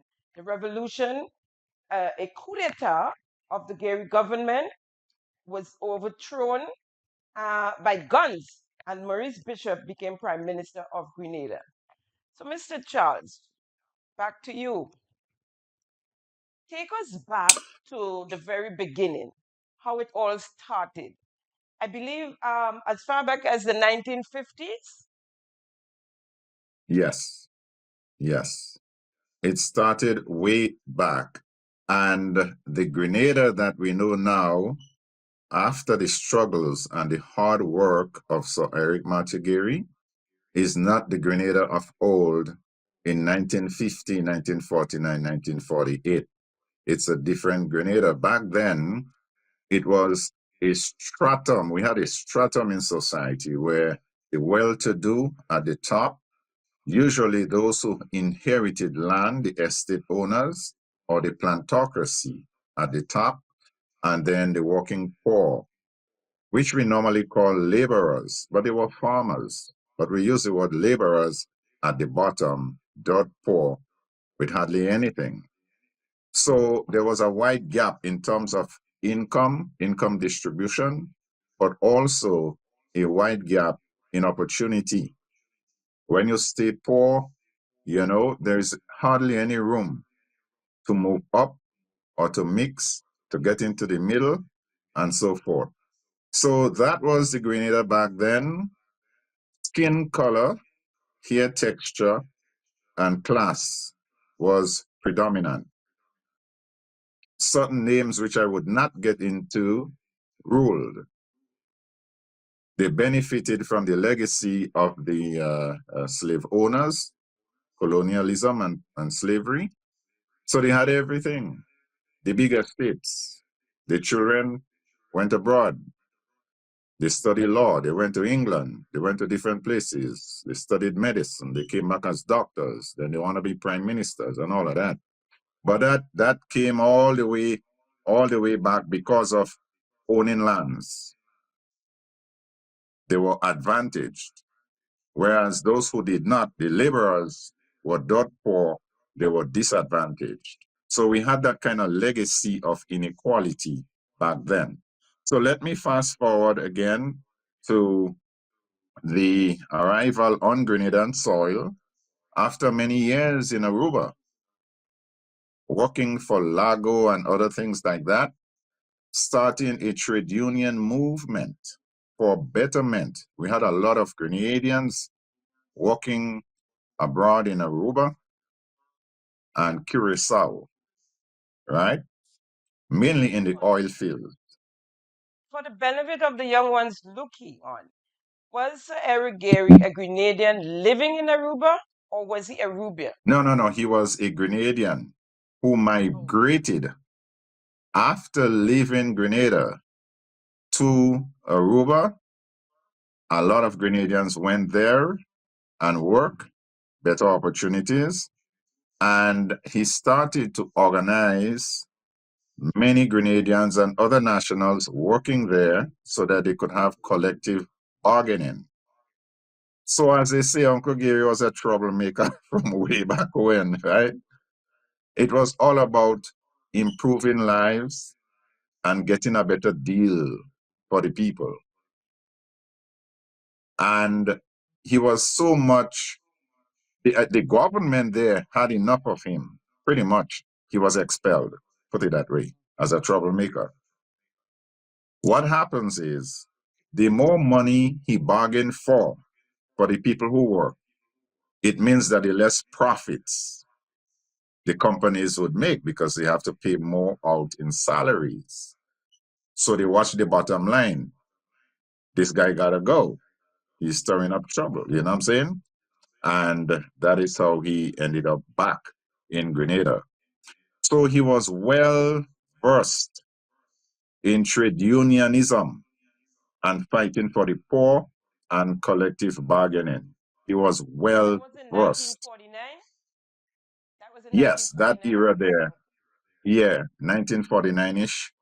So when he came back, we had a lot of problems in Grenada. The poor people couldn't take it no more. They had nothing. They work without any social safety net. There was no retirement, no pension, no social security, no nothing, right? You work even with arthritis.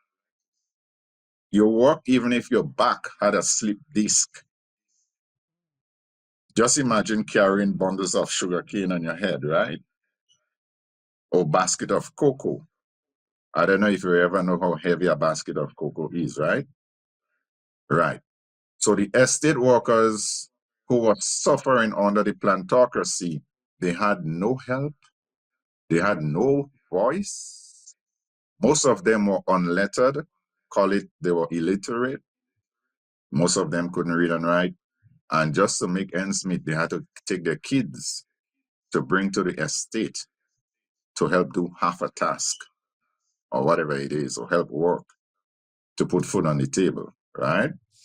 So Grenada back then was, I don't know, the poor people were exploited to the bone by the estate owners or the plantocracy. In my neck of the woods, I come from the countryside. A lot of the poor people, they did not have galvanized for roof. They had sugar cane straw. They had coconut leaves. The green one, they split it in two and they would make galvanized like, starting at the top. And they would put sugar cane on top, sugar cane straw, the top of it, right? They could not buy, many of them, the kitchens were made with what? Bamboo and sticks.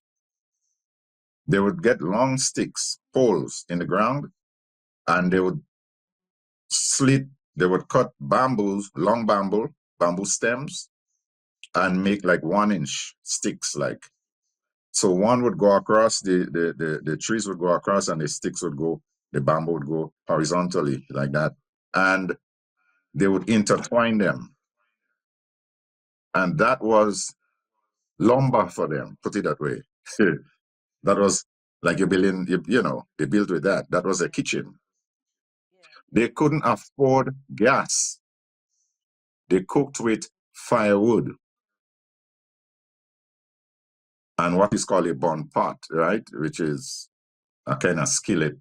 And you put cocoa branches. We call it cocoa wood, right? And that is how they cook their meal, which consisted mainly of fig in the morning, fig at lunch, and fig in the evening, with a few pieces of corn jacks and a piece of smokerine with some coconut oil. In many cases, gospel juice is what you drank. They couldn't afford soda and any expensive stuff. It was brutal. Many of the old people, they got beaten with centipede, scorpion and all of that stuff that stayed, made nests in the coconut straw or the cane straw. You got to watch yourself. They got stung. They got stung or beaten all the time. There is one we call 40 leg. I don't know if that still exists. That was the name they call it, right? There is another old name. I don't know if it's Creole. I think they call it Congoree. I don't know the real name of that. But I'm just giving you what life was like for them. It was brutal, right? So they wanted betterment. And I don't blame them, because you work all your life and you cannot retire. You die working. with your back bent. You had nothing to eat, nothing come your way if you don't labor, even in pain. At River Antoine Estate, the Gales, I don't want to call names here, you know, the Gales and so forth. When you die, they build a box for you and they put you down 6 feet under. That's it. Then they do the same thing for your children too. So you had no way out, nowhere up, no possibility for upward mobility, so to speak. It was That made them harsh stronger, living Mr. conditions. Charles.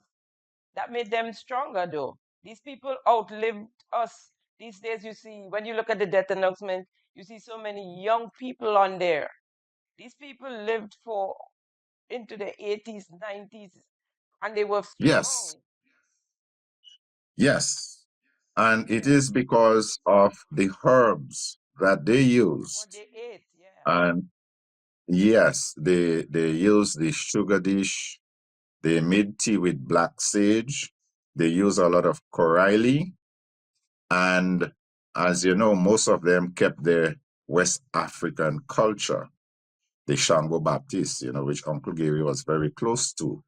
I'm going to give you a few of the big Baptist people that used to come up in St. Andrews by, okay? In fact, they used to go down at his place. I'll get into that later on. So they use a lot of ginger, lemon, koraili, which is bitter bush. I don't know if you remember, sometime your parents would tell you no milk, no cheese, no egg, no nothing like that. Cleansing. yeah, yeah. Cleansing was right. So today everybody into herbs and using aloe and all of that. But back then, these old folks, that is what they did on a regular basis. And we thought they were crazy, but they were right all along. So they lived into a ripe old age. They still had to work, but, you know, they were doing it right. While we, you know, like to drink soda and eat all that, I don't want to say junk food, but you know what I'm talking about. Yeah. Anyhow, so that was the life they lived. Most of them at the time couldn't afford underwear. Most of That's them the couldn't underwear afford, they story. had to use a flour bag and cut up the flour bag, you know, and that is what in pieces they would use around the waist area, the, you know, and so forth. They couldn't afford nylon panties until Uncle Gary. I'm going to get into that also. So I just want to give you a little brief synopsis of how brutal and hard and what the estate owners would do. They would kick them off the estate whenever they feel like, because they want to plant more cocoa or banana. So in the countryside, it was a regular sight to see somebody's house on a truck. And that was before Land for the Landless. The estate owners, if they feel, hey, you vote for Uncle Gary, they just tell you gotta leave. And when they tell you gotta leave, you gotta leave. You have to break your house, put it on a truck, and then find a spot from somebody else. My father used to give a lot of people house spot on our land. And then they get the neighborhood, which they would make what is called a maroon. A maroon is a coming together of everybody in the village. You cook peas, dry peas with salt beef or pork, but you have to have rivers to drink too, you know. You got to give them something to drink, right? Your clock score. But you don't have to pay them. Everybody would come and they would put your house together on whatever spot you get from whoever it is, cut the yard and all of that, and put your house So down. back then, did they have Clarkscourt and rivers? Was Mountain Dew? They had rivers. They had rivers. They had rivers. Okay. Yes, rivers from River Antoine Estate, which is next door to me. Yeah. It's been there a long time, you know. So Okay. you must give them rum, you know, and they might roast a couple of breadfruit or two with some smoky ring. And of course, you chase it down with rivers again, right? Yeah. So Yeah. the land for the landless was a necessity because the estate workers were being victimized for so many wrong reasons, right?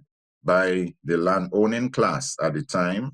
They paid them what they feel they need to pay them, nothing more, nothing less. And they cheat them. I want to say something why I called for lighting a flambeau for Uncle. They had to work all day. They had to get up in the morning with a flambeau, also called a masanto. Same thing, right? Where you put peach oil or kerosene in a bottle, and then you put a piece of cloth on top. You shake it, shake it, shake it, shake it, and then you light it. That was flashlight. They couldn't buy flashlight. So I want our young people to understand the Grenada in 1949, 50, 51, right? Because they don't know. That was the Grenada then. They had to use that bottle, they hold it up like this, and it would shine. Go to work, slave on the estate, whether it's Pointsville Estate or whatever estate. I don't want to name names. All day, no limit. Come rain, come shine. All day. For pence a day. And go home when it get dark with the same torch for Masanto. Slaving for the estate owners, the Gales and the whoever it is, with a big life and the big house and the children educated abroad and blah, blah, blah, and so on and so forth. Exploitation to the max. So when Uncle Gary came back, he started organizing. Enough was enough. But he had experience in Aruba. So he was going around from estate to estate, and he wanted betterment for the people. And they loved him. So at the beginning, this little black boy, he was called Little Black Boy from the country, nappy hair, flat nose, little black boy. They despised him. He did not come from any high-end family, right? He came from Dunfermline area there, opposite Samson. And as a young boy, he was a teacher at the Lafayette, I think, Roman Catholic school there, in that neighborhood there. So he was a school teacher, young. And he was self-read, self-educated, and so forth. Uncle Gary's passion was cricket, as you know, fet match. But that cricket was to bring the community together. So if he comes to Tivoli and play, he would get all the cricketers to come. And they wouldn't bowl a bouncer to hit him or anything like that. He liked to bat. You know, he liked his white suit, right? His white pants and white shirt. But the whole neighborhood would come to see Uncle play cricket. And he would feed them. They would eat. So it was called a fet match. And he would go to Montreach, do the same thing, maybe go Shantimel and other places and so on and so forth. So it's all about bringing the people together using sports, right? So he was always in the community. But we're going back to 1950, 51, and so forth. Yes, so the brutality on the working poor, it came to a climax. Uncle Gary demanded betterment or else sky red. Enough is enough. Betterment or else sky red. Sky red means, Jenny, that you don't comply, you don't compromise. Well, at night you get burnt down. Flames in the sky, your plantation go up in smoke. And did that ever happen?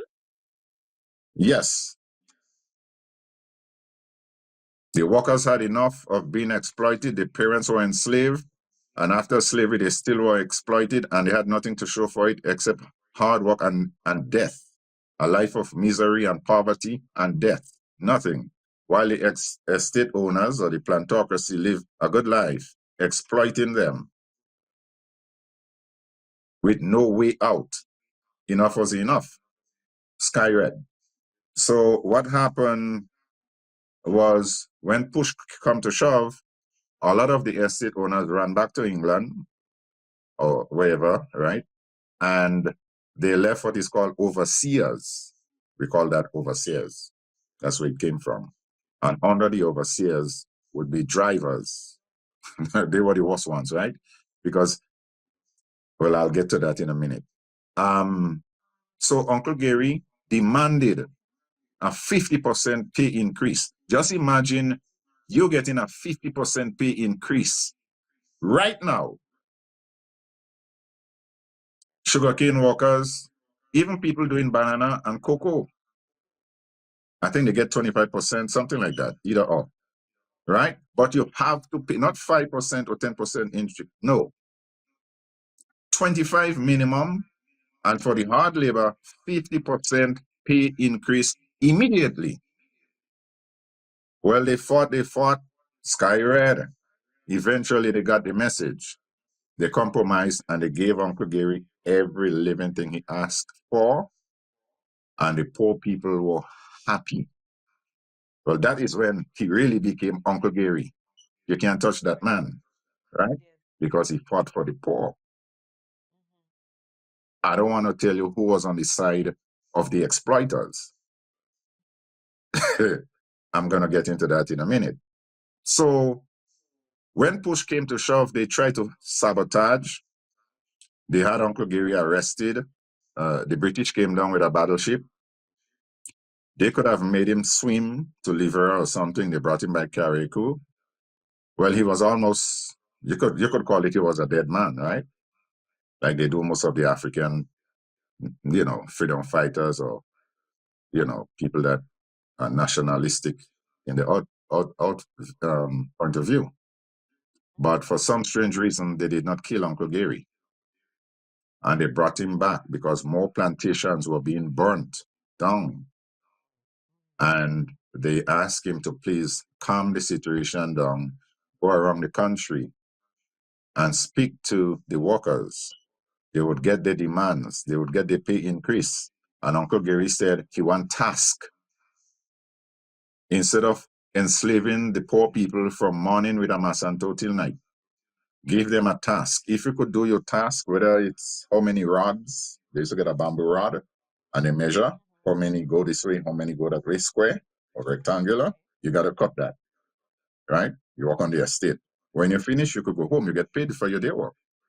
If you want to do two, you do two, you get paid twice. That is how they start to have income to buy nylon panty and good underwear and put away the flour bag. That's where that came from. You understand? That is where it came from. Okay. So when they say Uncle Gary gave us nylon panty, that is how they got it. The extra money now they could show off. They don't have to eat fig in the morning, fig lunchtime, and fig at night. Once in a while, they send their children to school, let's say in Tivoli school. When they eating fig, they hide. Or if they get a little rice or two pieces of dumpling with some saltfish, they come out and sit down to, you see they eating dumpling. That was nice. The poor people didn't know dumpling. They couldn't afford rice and a piece of chicken wing. It's corn sprat, corn jacks, and smoked herring. Life was hard for the poor. And that was done to them by the wealthy people for years. That spiraled Uncle Gary into the politics, because then he was the union leader, right? He started with the union, and then after that, he got into politics. In the early days, his organization was called the Grenada Manual and Mental Workers Union. It was also called the Grenada Amalgamated Workers Union, but used the Manual and Mental Workers Union, and he organized. And after that, the compromise that the estate owners made, one after the other, one after the other. I believe the biggest one was task labor. So the poor people were able to send their children to school. They don't have to work until outside get dark. And they could go home and have family time. Politics then, Mr. Charles? Yes. It was a different politics then. Politicians worked and struggled with the people on the ground. And so they got the support of the people like that. It's not like these days when you're handed a party on a platter. Mm-mm, mm-mm, mm-mm. He earned it. He earned it. He was there with them. He ate with them. He drank with them. Well, as you said that, I want to take us back to what is called in my neck of the woods we say break bread and rejoice. We have different ways, but Uncle Gary used to bring the poor people to break bread to eat with him. He liked to party, he liked to dance, right? In Mount Royal. Let's say around Christmas time, they would come, right? All of them dressed in a nice we normally say dan or din, right? You know, Dan whatever Dan. that you put I was on. thinking Dan Dan in my head. Okay, so if you say dan, let's say Yes, dan, yes, right? say Dan You Dan. dress nice in your dan because you're going down by uncle. Everybody, you know. Just imagine how many Gary Wright you have in Rose Hill, Montreach, Shantimel, Paul's Coco, all them areas, St. David's. Everybody, Mount Royal, free food. You spend a day with the love of your life with Uncle Gary. And around Christmas time, what he would do, they would donate toys. Everybody get little package. Back then, you know, around Christmas, you get a mouth organ, you get some balloons. What again you get? You get different things. Starlight. You remember Starlight? Yes, I remember You light this Starlight. thing and you make this kind of, it looks like Yes. fireworks. And you pelt it up in the Something sky on in the the night and you run rooftop. after it. Yes. Huh? Yes, yes. I know Starlight. Right. So you get all those things from Uncle Gary. And that brought joy. That Christmas time, you know, they share love and all of that because most of these people, they didn't have much. I mean, they were exploited for so long by the estate owners, right? And that gave their children some kind of hope.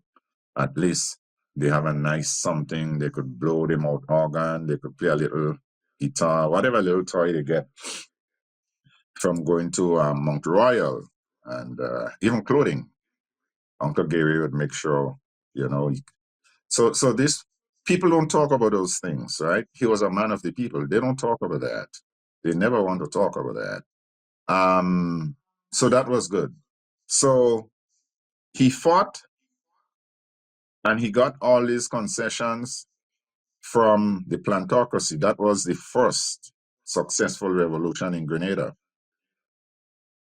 1951, and it started in March. There were 4 attempted revolutions in Grenada, all of them in the month of March. Let me go back to 1949 with Dupaque from Martinique, when he came to Grenada and did some damage to the Kalinago people and all of that, the Caribs and so forth. I won't spend time on that. After that, in 1795, you had Ferro, Julian Ferro, the son of a jurilla from Martinique, who also came to Grenada, originally from Bordeaux, France. And he went to Martinique. And after Martinique, they all came to Grenada, right? And Ferro came years after his dad, after he completed his military training on the sister island of Guadeloupe, which was part French territory. You know what I'm saying? And Yes. so he came. So at that time, Grenada was under the rule of the French. The British was harassing the French so badly that eventually in 1763, officially, Grenada was handed over to the British. So they changed Fort Royal at the town in Grenada. Now they call it St. George's, and the fort was changed to Fort George. But that wasn't the name. That was the name after the British came. But I don't want to get into this kind of history today. Okay? And so it was from the British and the French. They didn't love each other. And 2 of the French people from Martinique conspired against the British. One was the great, great, great, great grand, some great grandfather of Maurice Bishop. I'm talking about Captain Louis Lagrenade. Maurice Bishop is a Lagrenade. Yeah. Captain Louis Lagrenade was a slave owner himself and had slaves. So all that Lagrenade stuff from Montjaloux, if you go up Montjaloux, you pass the prison and you keep going, you're going to see that big expanse, that big establishment up there. St. Paul's and some areas in St. David's. Now they have industries and all of that. I won't get into all of that. But yes, Lagrenade, Maurice Bishop, lineage owned slaves.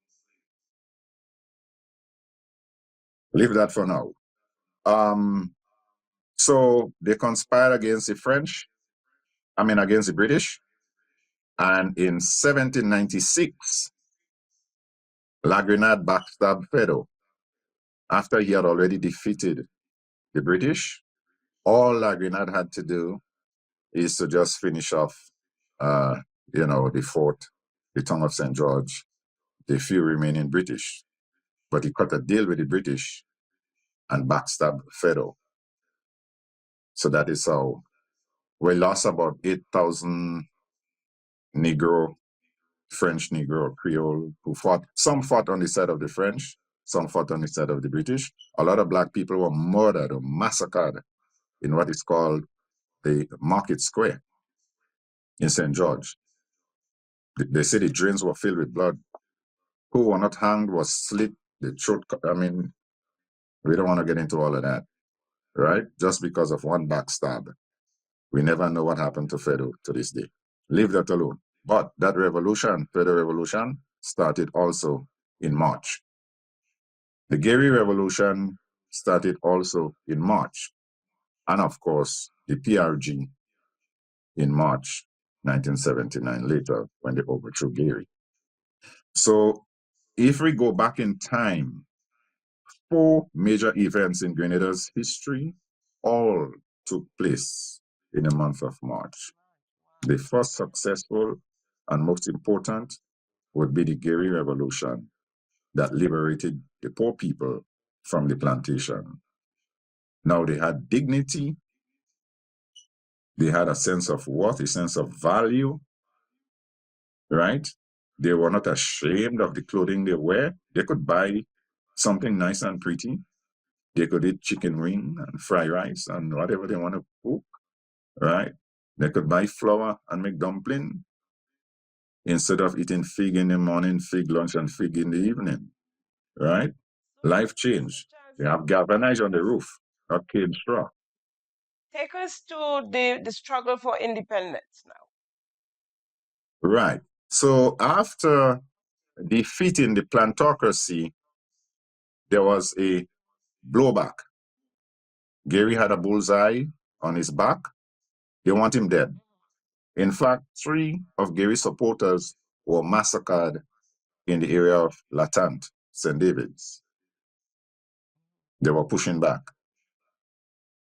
At that time, Gary was very popular, but he needed a little bit more help in fighting the people who had money, the plantocracy, the upper class, right? So if you look at the GNP represented not the working poor, but the people who exploited the poor. Grenada National Party. They had 2 front men just fronting, which was former Prime Minister Ben Jones, which was a waste of time, and the other one from Carriacou, Howard Blaze, who fought Gary tooth and nail while Gary was fighting for the poor people. Howard Blaze was fighting Gary against the poor people, together with a certain Prime Minister who overthrew Gary. Later on, I'm going to get into that. So let us go. The struggle for independence, right? The struggle for empowerment, for betterment, the struggle to get from under British bondage, because Grenada was a crown colony ruled from London, England, right? We wanted our own independence so we could chart our own course. We would dictate our own destiny, Our future is in our hands, not in the hands of somebody in England. And that is what Gary fought for. So first, universal adult suffrage. Everyone can vote. Forget how much acres of land you own or don't own. You are over the age of 18. Uncle Gary, we need to teach our children that in school, because Grenada at that time belonged to the wealthy. You have to have a certain rank, maybe a certain number of horses and acres of land, else you mean nothing. Uncle Gary changed that. Number one. And then the color barrier. If you are black, you stay back. You cannot get a job in front of the post office or in a bank. If you have nappy hair like me and a flat nose, no way, Jose. You have to have curly hair or straight hair and straight nose and a light complexion. Then they put you in front. You get hired. That was Grenada back then. Gary broke that. Gary took ordinary black people who could do the job and put them in the post office and give them, big jobs. Break and shatter that stereotype that if you're a black and you don't have straight nose, right, like something wrong with you or you're inferior or something. That was revolutionary. Gender equality. Gary also did some damage to, well, men supposed to get more pay than women. No, equal pay, equal work. Gary was a visionary, light years ahead of his time. Of course, they would not give him credit for that. Equal work. If a woman do the same work that a man is doing, why pay the man more money and pay the woman less? That was Uncle Gary again. The man did a lot of stuff that is under the radar. They would never give him credit for, and they would never talk about. You understand? We had the first female Governor General, Dame Hilda Bino, in the Eastern Caribbean. A woman. People think women were supposed to cook food and raise children. He elevated a woman to the top. Yes, there were men he could have given that, but the time had come to change society a bit, to change the Grenada renew, to modernize Grenadian society, and have equality among the sexes. It was an effort based on merit. You could do the job, you get it. And you don't have to have a certain last name or a certain skin color to get this job or that job. If you know what I'm talking about. Let us go to semi-independence, associated statehood. So this was kind of halfway independence. Gary got that too. But his real aim was to have Grenada become a nation independent of dictatorship from England. We chart our own course, and that happened in 1974. But before that, we had many things that Gary did, namely the St. George School of Medicine, right? He had Expo 69 that opened up Grand Anse, True Blue, Dusty Highway, Prickly Bay, that whole area there, True Blue Bay. Gary that opened up that. After he returned to Grenada in 1967 from the Expo in Canada, he said, what is impossible, we would do. And at that time, the place was not backfilled yet, it was prickle. Hence the name Prickly Bay. The whole area there was cactus and prickle and swamp, right? It smelled like woodland. So he filled and dumped and cut and filled and dumped and all of that stuff. And he had Expo, which was a success. And Expo opened up Grand Anse, opened up BBC Beach, the whole South St. George area there.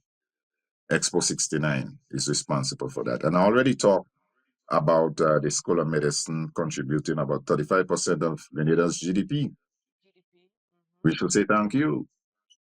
A lot of Grenadians who oppose Gary are now working in the School of Medicine. The same thing that, and they opposed Gary when he was bringing it too. Now the children working there. Let us fast forward. We also had Easter Water Parade, where yachtmen and boatmen would come to Grenada with a yacht and sail and, race and win prize. They placed the carnage, and there was a part called Chinatown, if you remember, where a lot of the boat people and all of that would be entered. They had food and like restaurants and different things, right? Yeah. And at night, the lights, they had a lot of lights,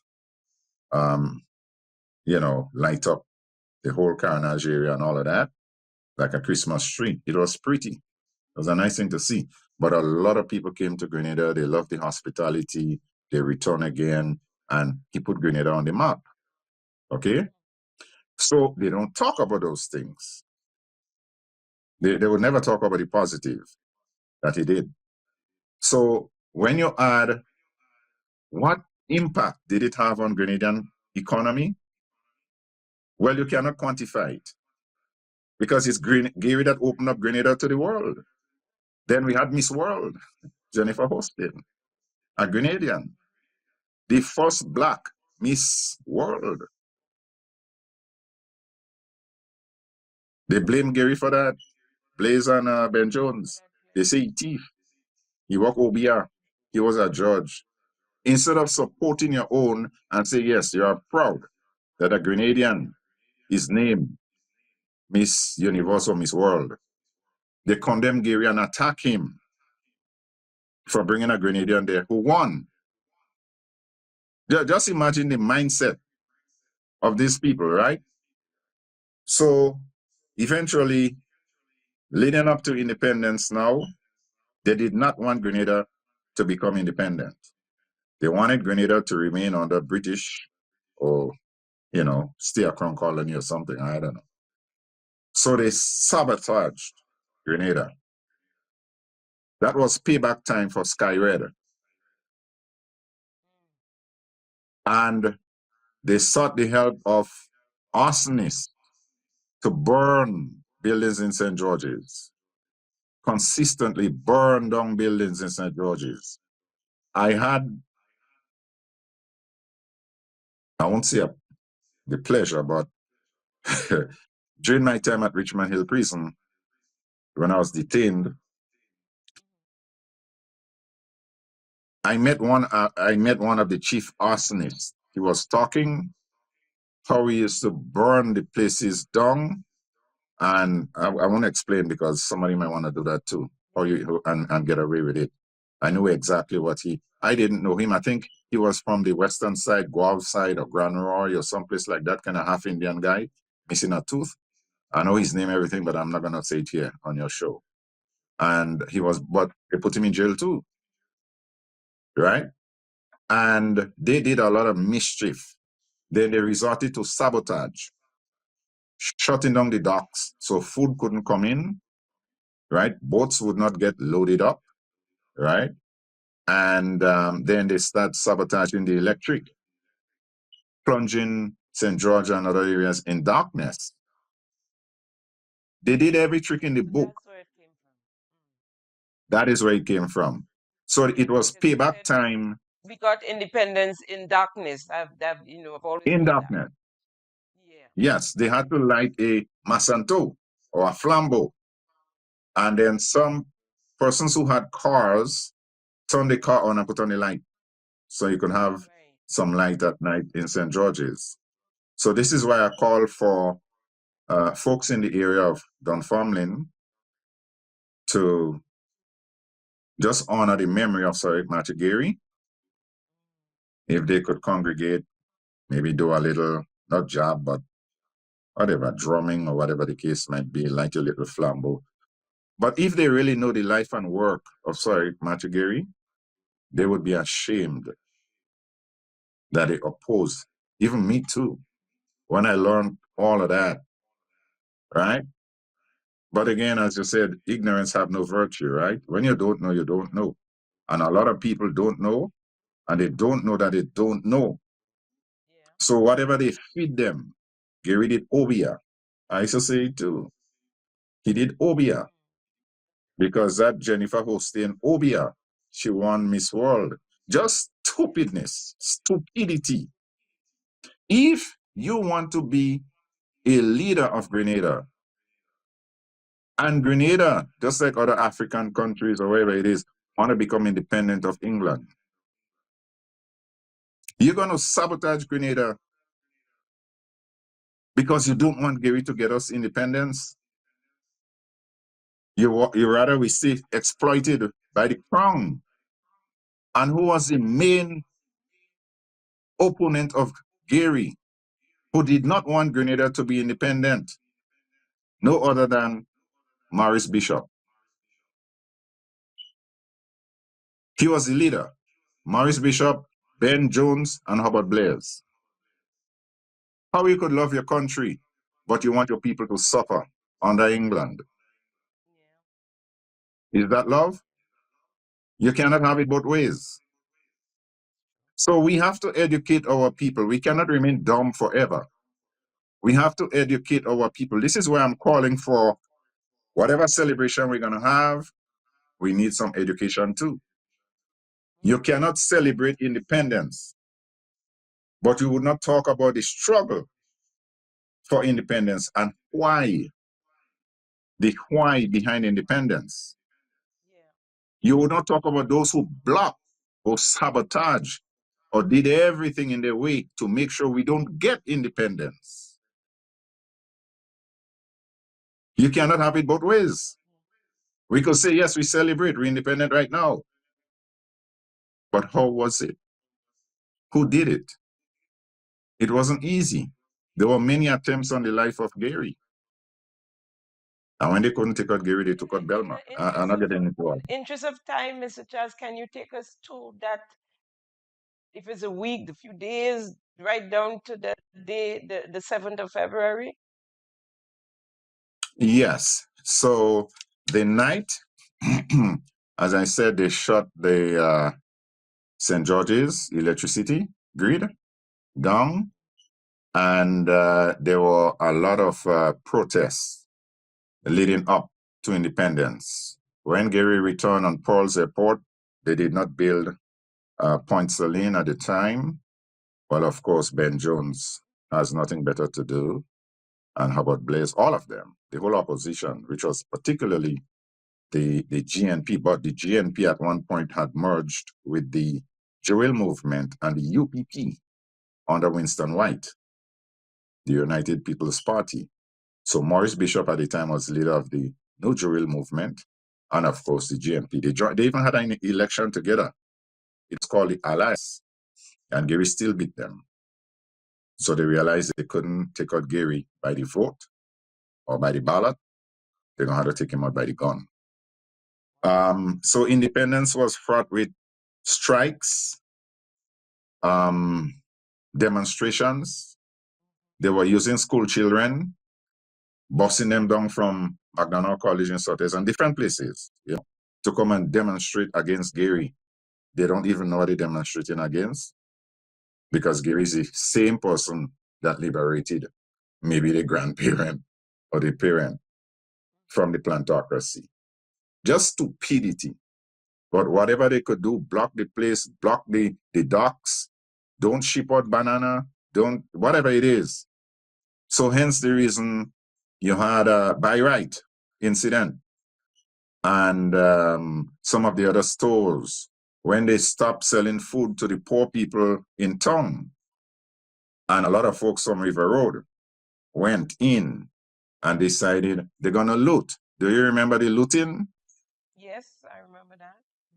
All right. So they broke into, I hear some of them took TV. They don't even have electricity in the house. It doesn't matter what. Yeah, Yeah, man. They're so strong, man. You put a fridge on your back and you walk in with it. How far are you going to get? You don't have electricity in your house. But it was a point they were making. Right? So they tried to sabotage Gary out of existence. They shut down the docks so many times. They use all kind of lies, innuendo, propaganda. They stir up the youth. Everything they could throw at Gary, including trying to assassinate him. And we still had our independence. They never respected him. Why? A nappy hair, flat nose, black boy from where? Dunfermline? You want to come and run Grenada? How many how many acres of land your parents leave for you? None.